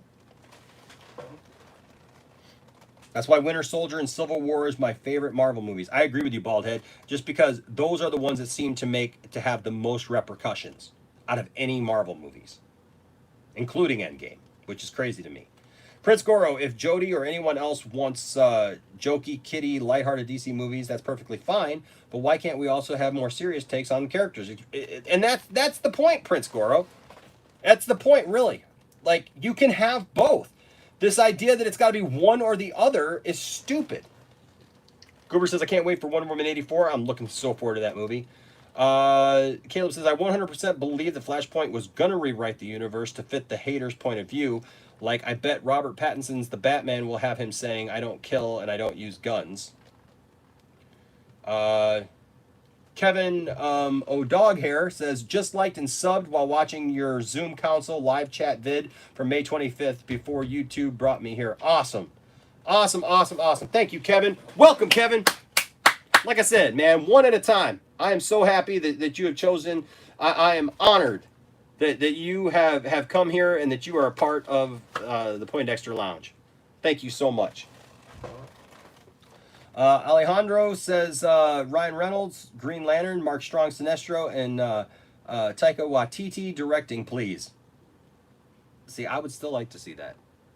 I know. Green Lantern was, what it was, but there were some bright spots there, man. And I think the travesty of that is that we'll never see probably Mark Strong's Sinestro, like in the proper way, because Ryan Reynolds could have. But there's talks, that Ryan Reynolds still wants to do it. Who knows? Let's see here. I love that Zack Snyder draws out the scenes before they film them. I love that too, Alex. Jordan says, I'm kind of a Snyder fan in a way. I own at least 4 of his films: Man of Steel, Batman v Superman, Owls of Ga'Hoole, and 300. Jordan says, but then again, I just like those movies. And that's the thing, right? You just like what you like. Who cares who made it? Snyder is a cinematic genius, Alex. I agree with that. I think he's done a lot of good stuff. I'm not big on Sucker Punch, but, I mean, nobody's perfect, right? Pelican. What's up, Pelican? Pelican says, I'm waiting for Army of the Dead. Prince Goro says, Kamara, you need to check out Justice League Dark Apocalypse War. Way darker than anything Zack Snyder has made. Yeah, I agree with that. It's a great movie, too. I haven't seen it yet, Prince Goro. It's a great movie. I also enjoy the DC animated movie universe as well, Jordan says. Prince Goro says, Eric Sledge, it's awesome. I highly recommend it. For sure, I recommend that. Watch that as soon as you get it, because it is fantastic. Eli the Creative says, that's the problem. Most people who don't like Snyder only refer to the TV shows and cartoons, but not the recent comics, 90s, and newer. Zack wanted to make a Superman that has no TV shows. Thank you. Eli the Creative, you just nailed it. This is what I've been trying to say to people that people just don't get. They think that they're stuck. It's like they got to Christopher Reeve and they froze. And it snapshotted a moment in time that they said, this is all Superman can ever be. This is all he can ever be. Can't be anything else. And I love Christopher Reeve. That shaped me as a child. That's why I named my son's middle name Jor-El. Because I love all of that. But I started reading comics in the early 90s, read back issues back to the mid 80s, man, when they revamped him with the Man of Steel miniseries and then went forward from there with John Byrne. And I don't understand these people who have YouTube channels who want to tell us all how DC should be, and it's obvious. See, it's painfully obvious that they haven't picked up a comic book in the last 30 years. And that's what's stupid about this. Is it's painfully obvious that they have not read a comic. It's like trying to tell somebody directions, or like me asking you, well, you know, what did you think of this movie, right? Or you doing a book report on something that you've never read the book. I was just watching South Park the other day, and what book was it? It wasn't Catcher in the Rye, or no, it was something. It doesn't even matter. But Cartman comes up and he's got to give a book report on something, and he asked Mr. Garrison. He's like, Mr. Garrison, have you ever read this book before? And he's like, no. And he's like, oh, good. Whew. And then he starts to give like this bogus, you know, report on what the book is, which is completely opposite.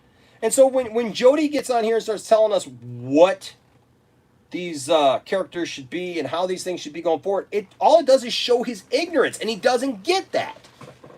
You know, it just shows he doesn't understand these characters. He's lost in Super Friends, and I love Super Friends too, but I understand that that's not Superman. That's not the end. That's Superman for Super Friends. It's not the end all be all of what the character is. I don't want to see adult live action movies of Super Friends. Although I did want to see Super Friends show up in Crisis on Infinite Earths, but they didn't, and I was bummed about that. I also am looking forward to what DC Animation has now that they've closed out this part. I love physical media as well. I believe in physical media. Baldhead Zach BVS was based on Frank Miller graphic novel. He's based on a lot of different things. But yes, have anyone ever read those comics? Yes, I have. Zach toned down Batman a lot in BVS based on those comics. Yes, he did. Prince Goro says, I want that jacket. It's a sweet jacket. Thank you, guys. Jordan says, I got accused of not being a Scooby-Doo fan because I put a dark spin on it in my film. I put so many nods, Easter eggs, not only to Scooby-Doo, but Hanna-Barbera. And you did, Jordan, you did a great job, man. You did a great job with it. And like you said, you put so many different things there. Richard says, hi, Nash. Sorry I missed watching most of the live stream, but I've been listening. That's all right, man. Go back and watch the beginning when you can. Eric says, sweet, I love Scooby-Doo, especially live-action films. Henry Cavill doesn't believe that fans are toxic, but are more passionate and have the right to express their thoughts. That's right. Cavill is right. Exactly. Henry Cavill is a super cool and kind dude from what I've heard. I know he's a classic gamer. I'd love a silver Superman jacket like that. If Christopher Nolan directed Man of Steel, nobody would say a word. Exactly, because the man can do no wrong. He made a super dark Batman trilogy, and nobody said anything. This is all just fake nerd outrage. I agree with that. Superman killed Zod with a smile and Nuclear Man. Exactly. Boy, Jeff gave another $1.99. Thank you, Jeff! Thank you, Jeff. You're awesome, man. Jeff. Oh, I'm not going to let that one go. I'm not just going to let it go, for behold, it is still there. The power is still there for you to reach up and claim. He says, all for one and one for all. I said, all for one and one for all. Let me hear you say, all for one. Oh, I heard you. I heard you all out there. And one for all. One for all and all for one. All for one. One for all and all for one. All for one. I said now all for one and one for all. Yeah, Jeff, come on now. All for one and one for all. Yeah, yeah, yeah, yeah, yeah. Jeff! Made Superman dark. How much people has the Avengers killed? I've said that over and over again. In war, there's always casualties, but they don't show that in Marvel movies. They just don't. I don't know why, but they just don't.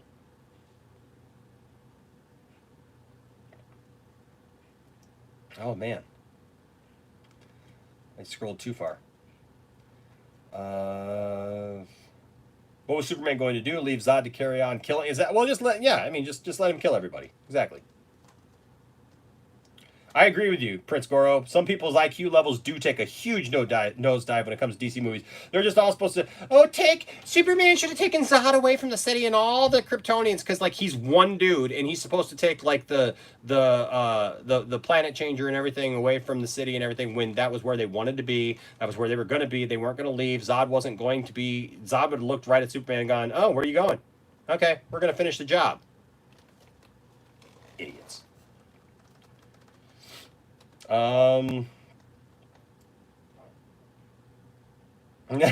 If Joel Schumacher didn't destroy DC comic stories, then nothing can. Right, Baldhead? I agree with you, man.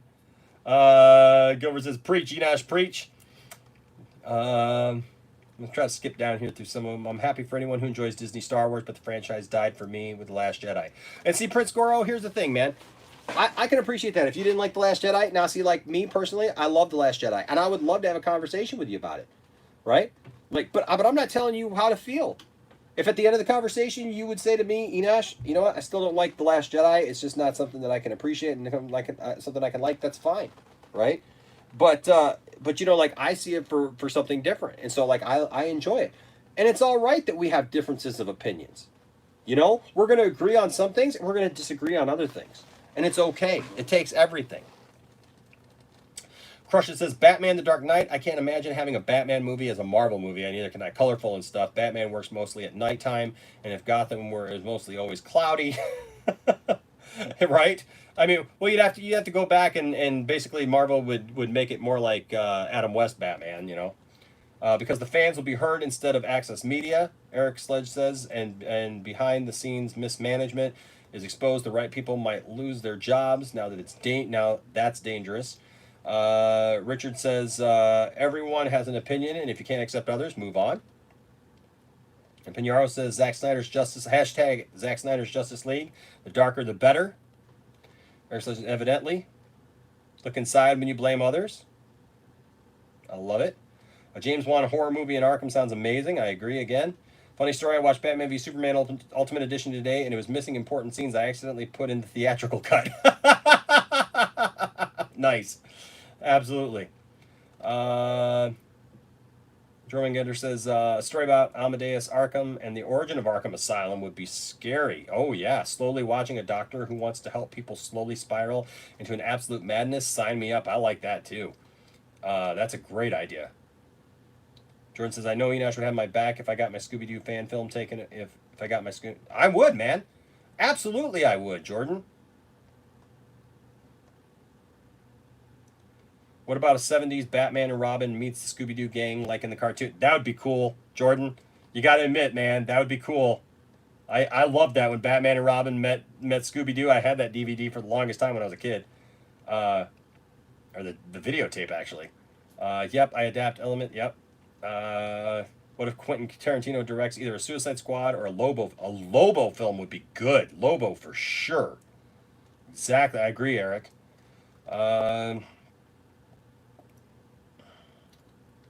I want a Ghostbusters film with Sam Hamm as the villain. That'd be cool. Live action Eternal Halloween. I'd pay to see that Ghostbusters film, says Richard. Yes, I would too.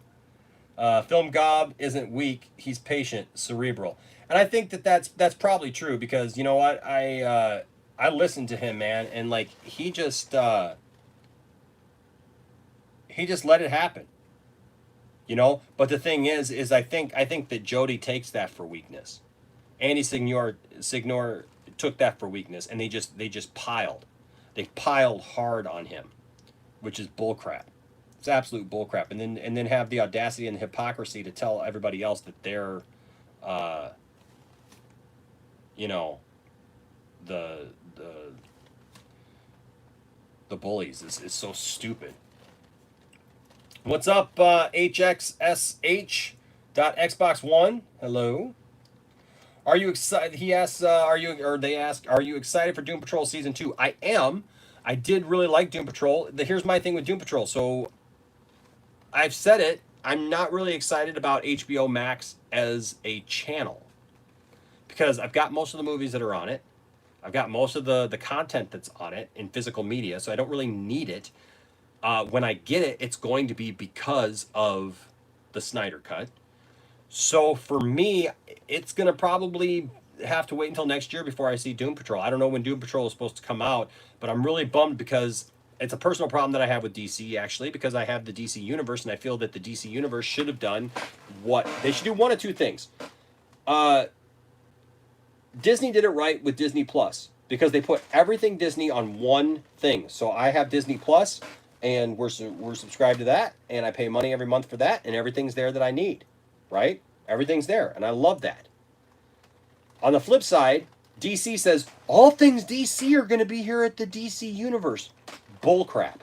You start farming stuff out to other channels and to other streaming services, immediately they started doing that, because they don't have the faith in it. So here's what they should do with DC Universe. They should either put everything that's DC on DC Universe, or if you need to, and you're going to make HBO Max, they should have just made it a Warner Brothers thing instead of making it HBO Max, because I don't care about HBO. But I'm just saying, then say that this is going to be one big thing and put all of the DC stuff, because they're already getting all the DC movies and everything, which should be on DC Universe, that I'm paying for all things DC. But no, I'm getting all these. That's one thing that's ticking me off about DC Universe. They're giving me all these like talk shows and stuff for people that I don't care about, who just talk about DC. I don't need that. If I just wanted commentary, I'd go to YouTube and listen to people that I don't know comment on I comment on DC. I don't need somebody else commenting on DC. I don't want to pay for that. This one thing is, this really ticks me off, actually. This really ticks me off. Then they just need to fold it into HBO Max, make it one price, and just bring over DC Universe into HBO Max and make it one thing, and then I'll subscribe to HBO Max. But this bull crap about we're gonna take now a popular show because we need to make HBO Max something, so we're gonna take one of the popular shows off. I mean, they don't have a lot as it is right now. We're gonna take one of the popular shows on DC Universe and we're gonna send it over there. That ticks me off. That just ticks me off. Because it's a good show. It's a great show. I really love season 1. Yes, Eric, you need to see it. It's really good. I wasn't a fan of... Richard, I wasn't a fan of Doom Patrol either until I saw the show. And now I really, really enjoy it. And I like Cyborg on there. Cyborg is really good. Okay, let's get through here. Jermaine says, yes, that's the awesome thing about the channel. He reads the chat and legitimately appreciates our conversations. Because HXSH.Xbox said, is he reading the chat? Yes, I am. I am reading the chat. It just takes a little while to get through it a little bit. Kevin says, loved UHF, never heard of The Complete Al. Let me tell you something. This is so awesome. It is so good. It is so good. I love this. This is an old, what year is this? This was 85 that this came back. So this is old Al. So this was before UHF. I love UHF. UHF is one of my favorite movies. But this is like a mockumentary. It tells like the story of how he grew up. It's got songs in here. It's got music videos in here. I just read it to you. It says, The Complete Al is an amazing, hilarious, and not entirely true story of Weird Al Yankovic, the Grammy Award-winning master of musical parody and rock and roll comedy. The mockumentary takes you behind the scenes, beginning with his childhood years, his high school and college days, and up through his early career rise to stardom. This concocted chronicle also contains classic moments from Al TV, if you remember that, and footage from his trip to Japan, and a somewhat embellished version of how he received permission from Michael Jackson for Eat It. And to top it off, The Complete Al contains 8 Weird Al video classics. Ricky, I Love Rocky Road, the award-winning Eat It, I Lost on Jeopardy, This Is the Life, Like a Surgeon, One More Minute, and Dare to Be Stupid. So like I said, it's a great DVD. It's one of my favorites. Anyone who joins the Patreon through the month of June, we'll give it away after June is done. But if you join the Patreon now, through the end of June, even $1, you're in the running for this DVD. All right? We like to give back. We used to do giveaways all the time, and then I don't know how we got away from it, but we give away action figures and just cool stuff. And so, yeah, love to have you here. I do believe that UHF is on Netflix. I don't believe that The Complete Al is, though. I haven't seen The Complete Al on any of the streaming services. It just came out on DVD last year, and when I went to go buy it at Best Buy, the day that it was supposed to come out, I had to end up ordering and getting it in because the guy there did not even know who Weird Al was. He was a little young. But then once I asked him about if he'd ever heard the song White and Nerdy, he goes, "Oh, that guy? Oh yeah, that guy's cool. I like that guy." So then he knew. Best concert you'll ever go to is a Weird Al concert. I say that as a musician of almost 30 years. Been a musician my whole life and performed my whole life, traveled and performed and stuff, do it for a living. And Weird Al is the best show you'll ever see, hands down. A costume change for every song. He's got the same band that he had when he first started. They're phenomenal, and you don't think about it, but they have to be, because all the parodies that they do literally every genre of music. Imagine that. They have to be phenomenal musicians. They absolutely are. And most entertaining show you'll ever see. I don't know what that comment's about. One for all for one. Gotham is the worst place you could possibly live in DC. Comics, nothing good happens there. Except if it does, it's soon snuffed out. Right, Jormungandr? I would say, why does anybody live there? What's up, Jeremy Harris? What's up? Mr. Dennis Malloy. Hey, what's up, Dennis? Batman Beyond film with Old Man Bruce in the Batcave movie instead of another origin movie. I would love that, man. And we have said it here on the channel, and other people have said it, and we want Michael Keaton to play Old Man Bruce Wayne, for sure.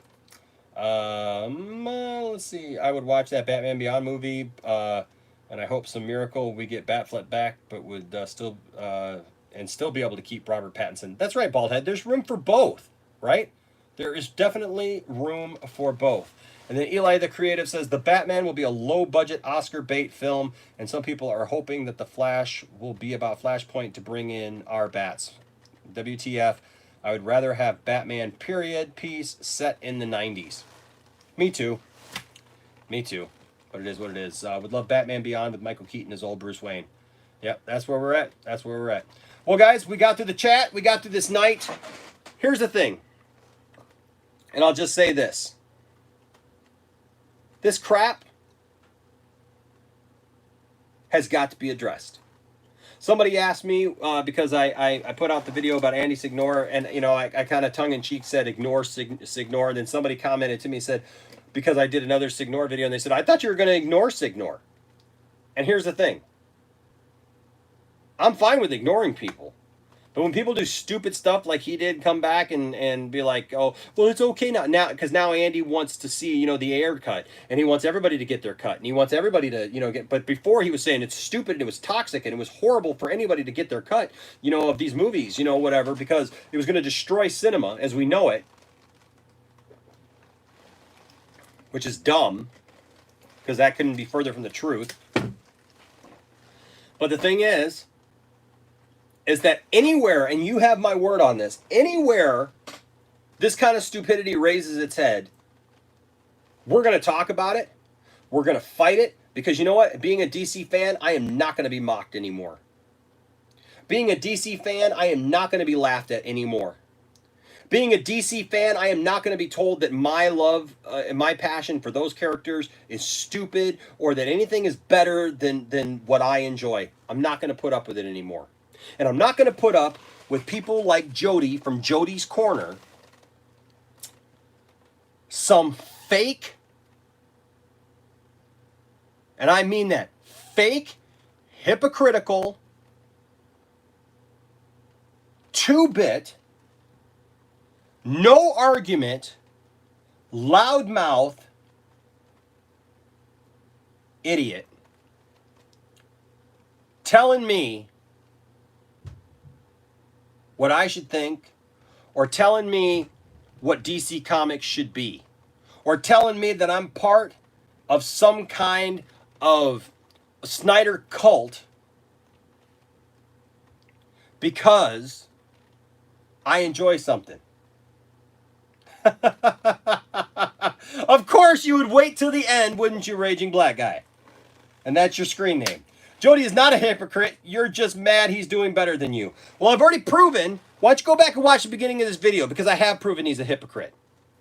I have proven he's a hypocrite. He talks over people. He yells at people. He bullies them. He calls them names. He swears at them. He won't let them finish a sentence.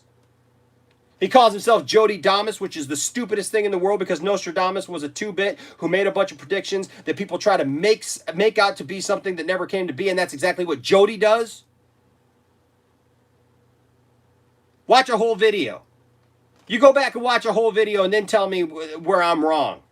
And trust me, Jody is not doing any better than I am. I'm very happy where I am, and I'm very happy with what I'm doing. And I've already given props to Jody for where he's at and what he looks like. The problem is Jody does not live up to what he looks like. Jody looks the part. Jodydamas is real. Jodydamas is real stupid. And so apparently are you. I'm irreverent.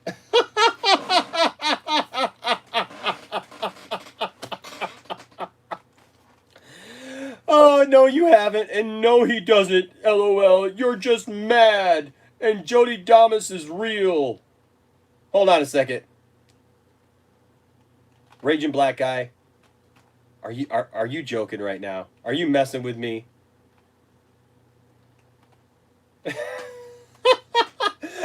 I have this sneaking suspicion that this guy is like a plant, like that this guy is he made a new screen name to just kind of rebut me, because that's so stupid.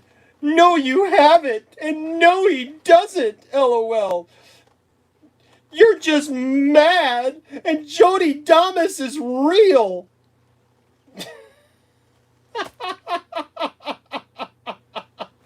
Thank you, Dennis Malloy. You thought it said Jody dumb. Yeah, because that's what Jody is. I won't say that because I don't use that kind of language, but you hit the nail on the head, Dennis. That's what Jody is. Sitting up here telling everybody what he thinks is the truth. Dude, the 16 people on my live right now, and we've had more during the evening, but that's okay. You come in at hour 3 and you're fine.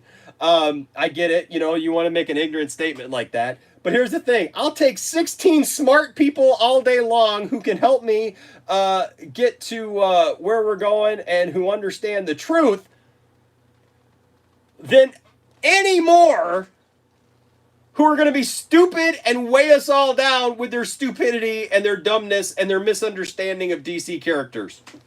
So there you go. You see, that's the thinking behind Jody and his fans. It's all about flash. It's all about quantity. It's all about looking the part. See, you guys can say that about Jody. I can't say that because I don't use that kind of language, okay? But that is what I've been thinking about all day long.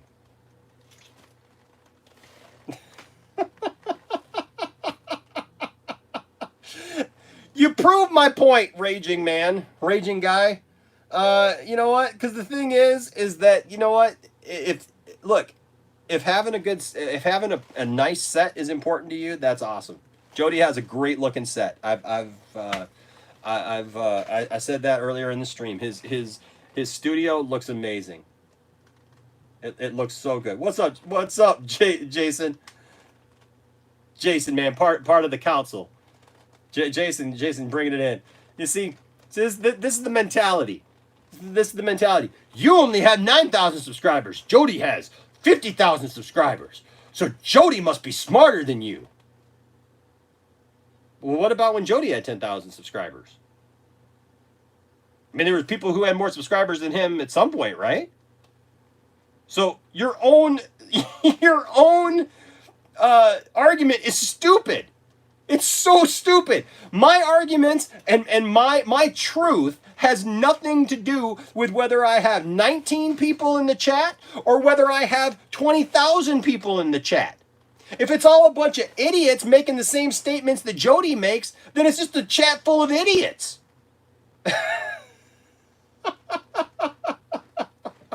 You know, if I've got 10,000 subscribers or 9,000 subscribers and Jody's got 50,000 subscribers and he's got 50,000 people who are just as dumb as him, what's better?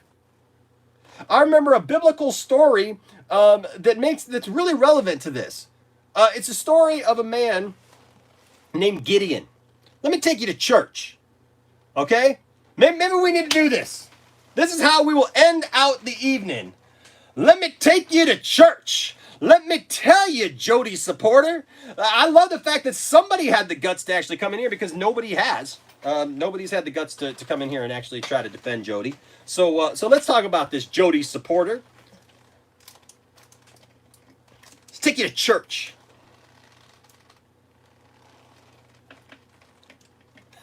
Transformers films made billions of dollars doesn't mean they were smart movies. Okay, so here's the deal. Let me give you a Bible story. There's a man named Gideon. Gideon was put in charge of the armies of Israel.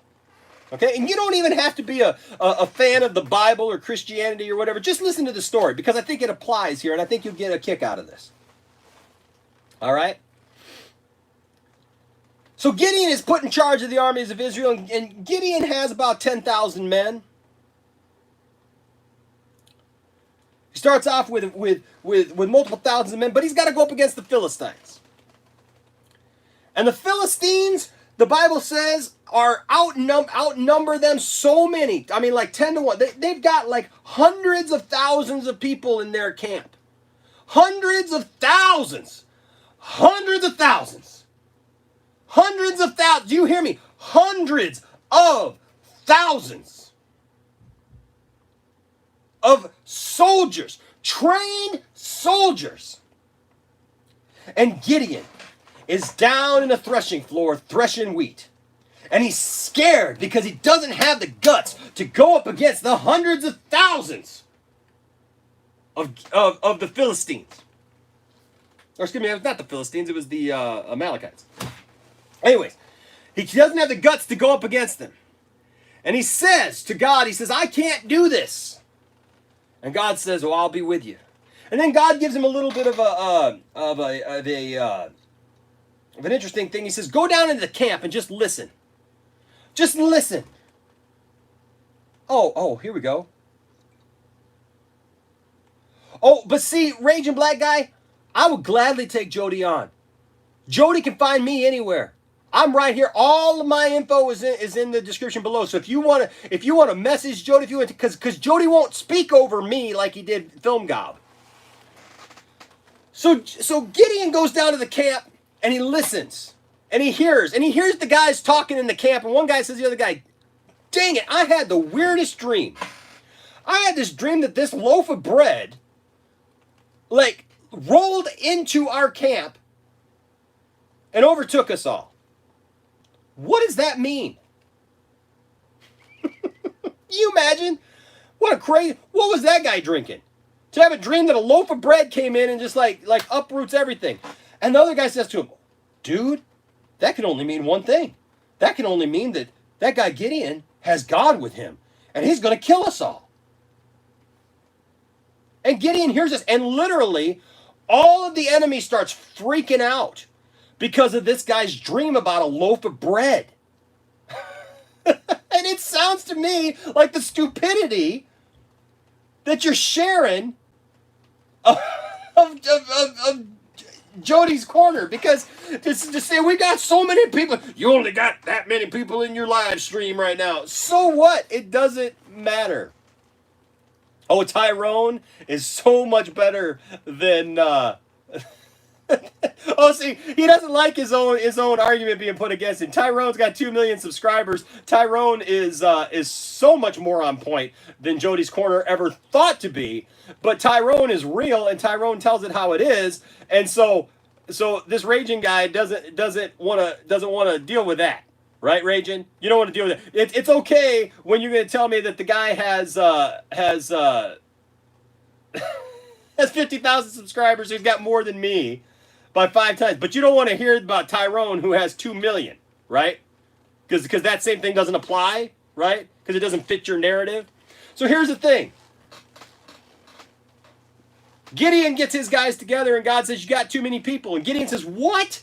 What are you talking about? I got too many people. I don't even have enough people to go up against them now. And God says, well, no, you know what? I want you to go down to the river and do a little test. And everybody who gets on his face and just drinks out of the river, those are the people you're going to keep. If the guy goes down and laps it up with his hand, those are the people that you got to send home. And he sends home like 10,000 people.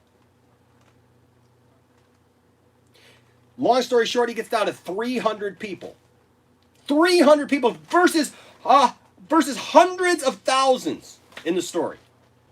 And you can believe it to be a true story or not, I don't care. But the reality is it shows a point. And that is, by the time they go in to start fighting, this guy who had the dream about the loaf of bread, he has freaked everybody out, and they are so perplexed that they start fighting each other. They think that they're being overtaken because God tells Gideon to set up with these pitchers, and put fire sticks inside of them, put torches down inside of them. And so they surround the camp of the enemy. And it says when the horn blows, they all throw down these clay pitchers all around the enemy. And the enemy thinks that it's literally hundreds of thousands of soldiers surrounding them because of the sound of the pitchers breaking and the fire that starts. And they start freaking out and they start fighting each other, not knowing who is friend and who is foe. And they defeat them that day. So don't come into my chat and tell me, oh, you've only got 17 people in hour 3. Oh, we got 18 now, by the way. You only have 18, and you're one of them. So thanks for being here. You only have 18 people in your chat. Because I will gladly take 18 people, or at least 17 people in my chat. Because we know that you're not with us. But you can go back to Jody and tell him about the loaf of bread that's going to overtake him. If you could do that for me. Because we're not going to take this crap anymore. From 2-bit wannabe DC fans who go off on other DC fans and attack other DC fans because it doesn't fit their narrative of what they want to see. So they're going to take it out on other fans. And to take it out on somebody like Zack Snyder, who has done more to bring comic book accurate characters to the films and to the screen than any director has before. So you take that. Oh, now you're coming in with, now we outnumber you 18-1. So yes, turn my story upon myself because you're just one person, right? Look, I'll give you this. You got the guts to come in here. Sure. I'll give you that. But see, here's the problem with that, dude. You're welcome here. I welcome a different opinion. Okay? I welcome a different... Here's what I don't welcome. You make a comment like the DC Universe is trash right now and Zack Snyder is trash. Here's the problem with that. You're not actually making an argument. You're not actually saying something that makes sense. you know? You're not actually saying, hey, you're not coming in here trying to be a friend. You're not coming in here trying as a fellow DC fan to come in and say, you know what, this is what I think of the movies, and this is what I don't like, and this is what I do like. See, because you come in with the notion that all of us here in this chat all agree about what should be. And that's not true at all, because we're all different people who have different thoughts and opinions about this thing, and nobody's attacking you. You come in all irate, telling us how we're trash, how we're garbage, how Jody's better than us, how I'm jealous of Jody, and all this stuff, and that's all not true. It's not a shocker to me, Raging Black Guy, that you're a DC fan too. That is not a shocker to me at all. I agree that you're probably very passionate. You're probably very articulate about that you just want to get out there, that you don't like the current state of it. And I can appreciate that. I can appreciate that, man. Because I have felt that way for years. I have been embarrassed when people have attacked me. I don't have mods to take you away. I don't need mods to take you away. Why would I want to do that? Nobody's trying to push you away. You're angry, we're not. Okay? So here's the thing. We got everybody in here.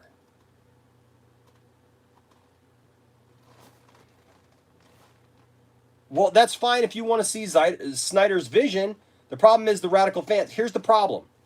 That's all we want to see. That's all we want to see is Snyder's vision.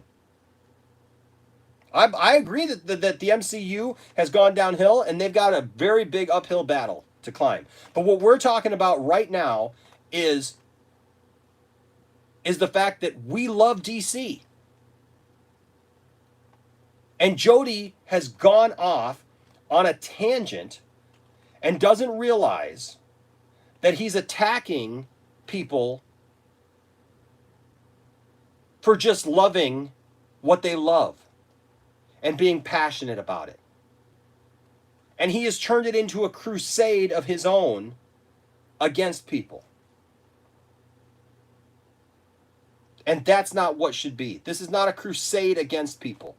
This is me saying Jody needs to stop that. People need to look to bringing people together. You come in here, and I'm telling you here right now.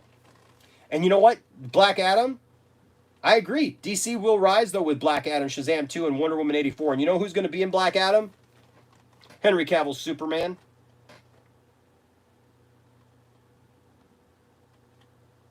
Nobody is saying that Snyder has to take over everything and be the end all be all, but you know what? You gotta recognize the man for starting the thing.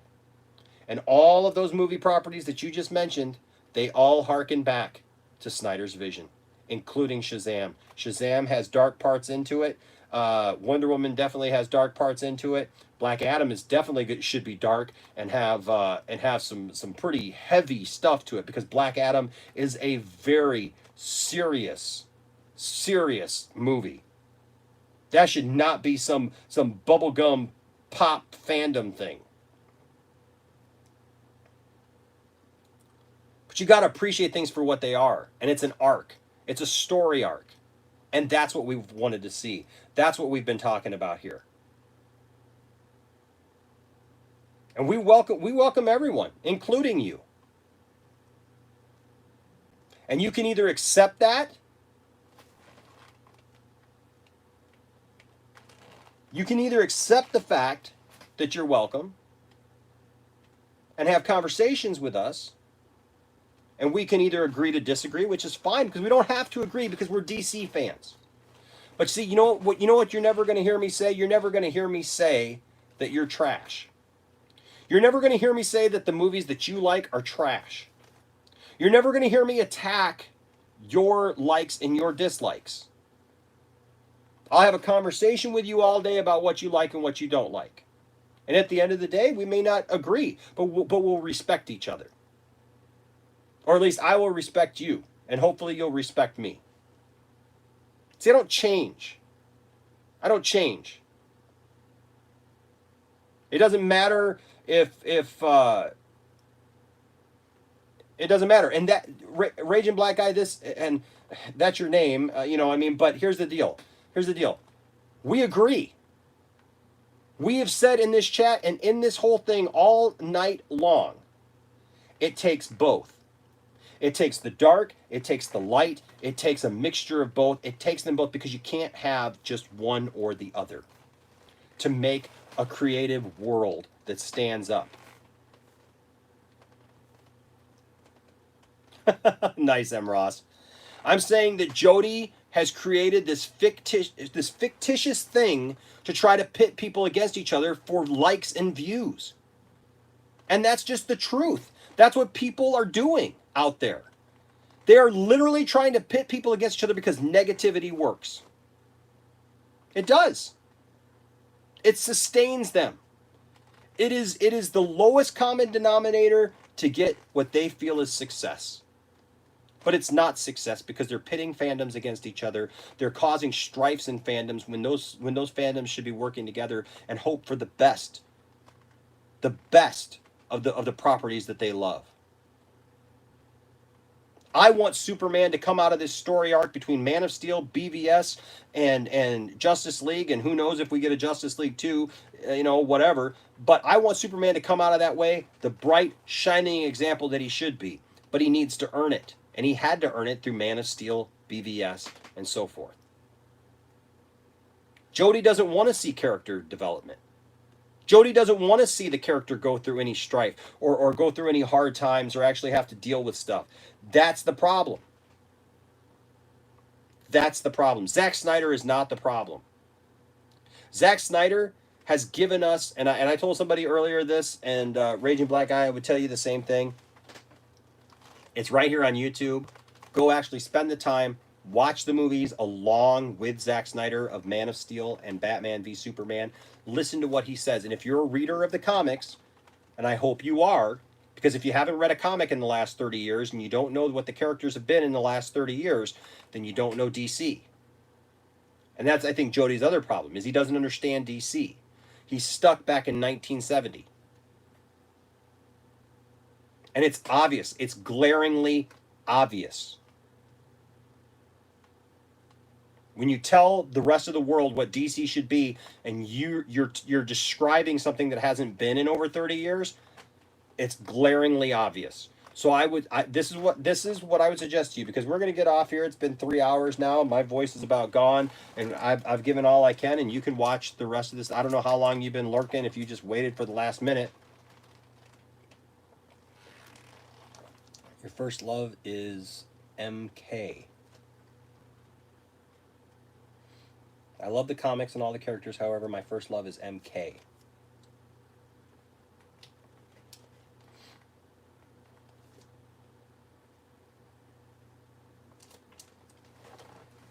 So here's just what I would say. Here's what I'd say, because we're going to do more live streams, okay? So can I ask you this in signing off? And getting ready to sign off, Raging Black, because this is a perfect example of what I've been saying, is that we all need to come together, okay? Oh, Mortal Kombat, okay. That's cool, man. Mortal Kombat's awesome, dude. I've been playing Mortal Kombat since I was a teenager. So that's awesome, man. So see, there's things that we can come together on, okay? Here's what I ask you. Give me the benefit of the doubt. Give me the benefit of the doubt. Do this for me, okay? Subscribe to the channel. Hit the notification bell so that you know. It's all right, man. It's all right, dude. I hope that you can see my heart. I hope that you can see where I'm coming from and you know, where I want us to be at the end of the day, okay? Because at the end of the day, I want us to come together and I want us to support each other as DC fans. You know, as fans, as nerds. That's what the Poindexter Lounge is. If you ever watch a Poindexter Lounge video, I call you family at the beginning of all my videos. Even when I screw up and I got the camera the wrong way at the beginning of this video and it's showing the other side of the camera. Right? I'm not perfect either. I can be an idiot sometimes. Right? So my thing is, man, is that, you know, when I start off a video, I always call you guys my nerd family. Because we have these passions for these things that we enjoy, And we should have these passions for these things. And we should fight hard for these things. So I get it. I get it where everybody comes from. But do me this favor, man. Subscribe to the channel, hit the notification bell so that you know when we go live again. And you know, it may not be by the next time we go live. I don't know. But do me this favor. If you have a copy of Batman v Superman and you have a copy of Man of Steel, those videos are right here on YouTube. Watch it along with Zach. And listen to Zach talk about why he made some of the choices that he made. Because it's easy for us to curse everything, right? And say, well, I just don't like that, so, you know, I'm not going to watch it, or I hate it, or whatever. And it's a lot easier also when other people kind of, you know, echo those same sentiments, and then they're, you know, kind of like in our favor, so we go, yeah, I hate it. And then there's kind of like this, you know, mentality of like, okay, it's us against them. So I would just encourage you, watch along with Zach, him talk about why he made the choices and why he put some of those things in the movie. And then ask yourself how that makes you feel then about those movies. If it changes your ideas and thoughts about like how he took things right from the comics or ideas and stories about Superman that like when people have written off Zack Snyder's Superman as just saying, oh, he's just this, he's just too dark, he's just too that. When you realize like how like to heart Zack took Henry Cavill's Superman, that like this is like a passion thing for him, man. This is like a serious thing for him. And he wants to portray it that way. Then let's come back, and I would love to hear your thoughts. I really would. I really would. And I will definitely listen to your thoughts, man. And we have something here called the Poindexter Council. I would even extend this to you. If you will do that for me, if you will watch those movies for me, and you can contact me. All of my social media stuff is right here in the description below in the video. We do this thing called the Poindexter Council where we do a Zoom meeting. We can invite you on even after the fact. We can invite you on, and I would love to hear somebody who obviously supports Jody and supports Jody's point of view. But after you do that, I would love to be able to come together, have a conversation with you, and we can actually see each other and actually have a conversation and have a discussion. I don't want to argue with you. I don't want to yell and scream at you. That's not me. That's not what I'm trying to do here. I'm not going to insult you. I'm definitely not going to do what I saw Jody do, and that is talk over you and not allow you to speak your mind if you have a point of view, and you can say that. You know? And then let's come together, right? And let's do this. And that's all I can ask. And at the end of the day, if we don't agree, we don't agree. But we can still be friends. Right? And we're still DC fans. We're Mortal Kombat friends and fans. And you know what? We're all good. You know? And you know what? Maybe, just maybe, you'll find something in those videos that you go, you know what? I didn't really look at it that way before. You know? That's what I hope. I hope that maybe it helps you see a little bit, like hearing from the man himself. Because I'll be honest with you, even as a fan of those movies, hearing Zach's passion for those movies, like it literally, to me anyways, it makes everyone who just like is just angry about Zach and just like attacks Zach and attacks everybody who supports Zach, like you see that Zach is really passionate about this thing, and that like he put a lot of thought into that movie. So I appreciate that, man. I appreciate that, and I hope you do that, and I hope to hear from you for sure. Okay, see guys, that's what we're all about here. You know what? And I am so glad that that's how we can end this evening together. You know, is saying, look, that's what we need to do. That's what we need to do, is bring people together. And I'm glad that we were all able to be a part of that, because and I'm so thankful, Raging Black Guy, that that here at the end, you know, yeah, you came in a little strong, you know, and maybe even like, I apologize if I overreacted a little bit, you know, because maybe I got on the defensive a little bit, and I apologize for that. But you know what? I'm glad here at the end that look, everybody. I think everybody in the chat has got a little bit of a different point of view, and we're all a little bit happier. And I think we can all leave this video saying, you know what? It's all good. It's all good. We can love the things that we love, and that's what the Poindexter Lounge is. It's a place for nerds. It's a place where you and me and my crew can get together and talk about all the things that we love. I always say this, things like TV shows, movies, games, sci-fi, fantasy, superheroes, comic books, toys, and so much more. And if that's something that sounds like you at the end of the day, and you've made it through this video, maybe you're watching it on the replay, then you know what? Then please subscribe. Please hit that notification bell and become part of this group of nerds. All right, that's all right, Eric. I got one of those too, and I don't know, man. They could probably make a pretty scary movie together. All right, guys. Until next time, my name is Enosh, saying stay nerdy, love the things that you love, no matter what anybody says, no matter what anybody attacks. Always remember that it's okay that you like what you like. Until next time, keep fighting the never-ending battle. We'll see you. Bye. Yay!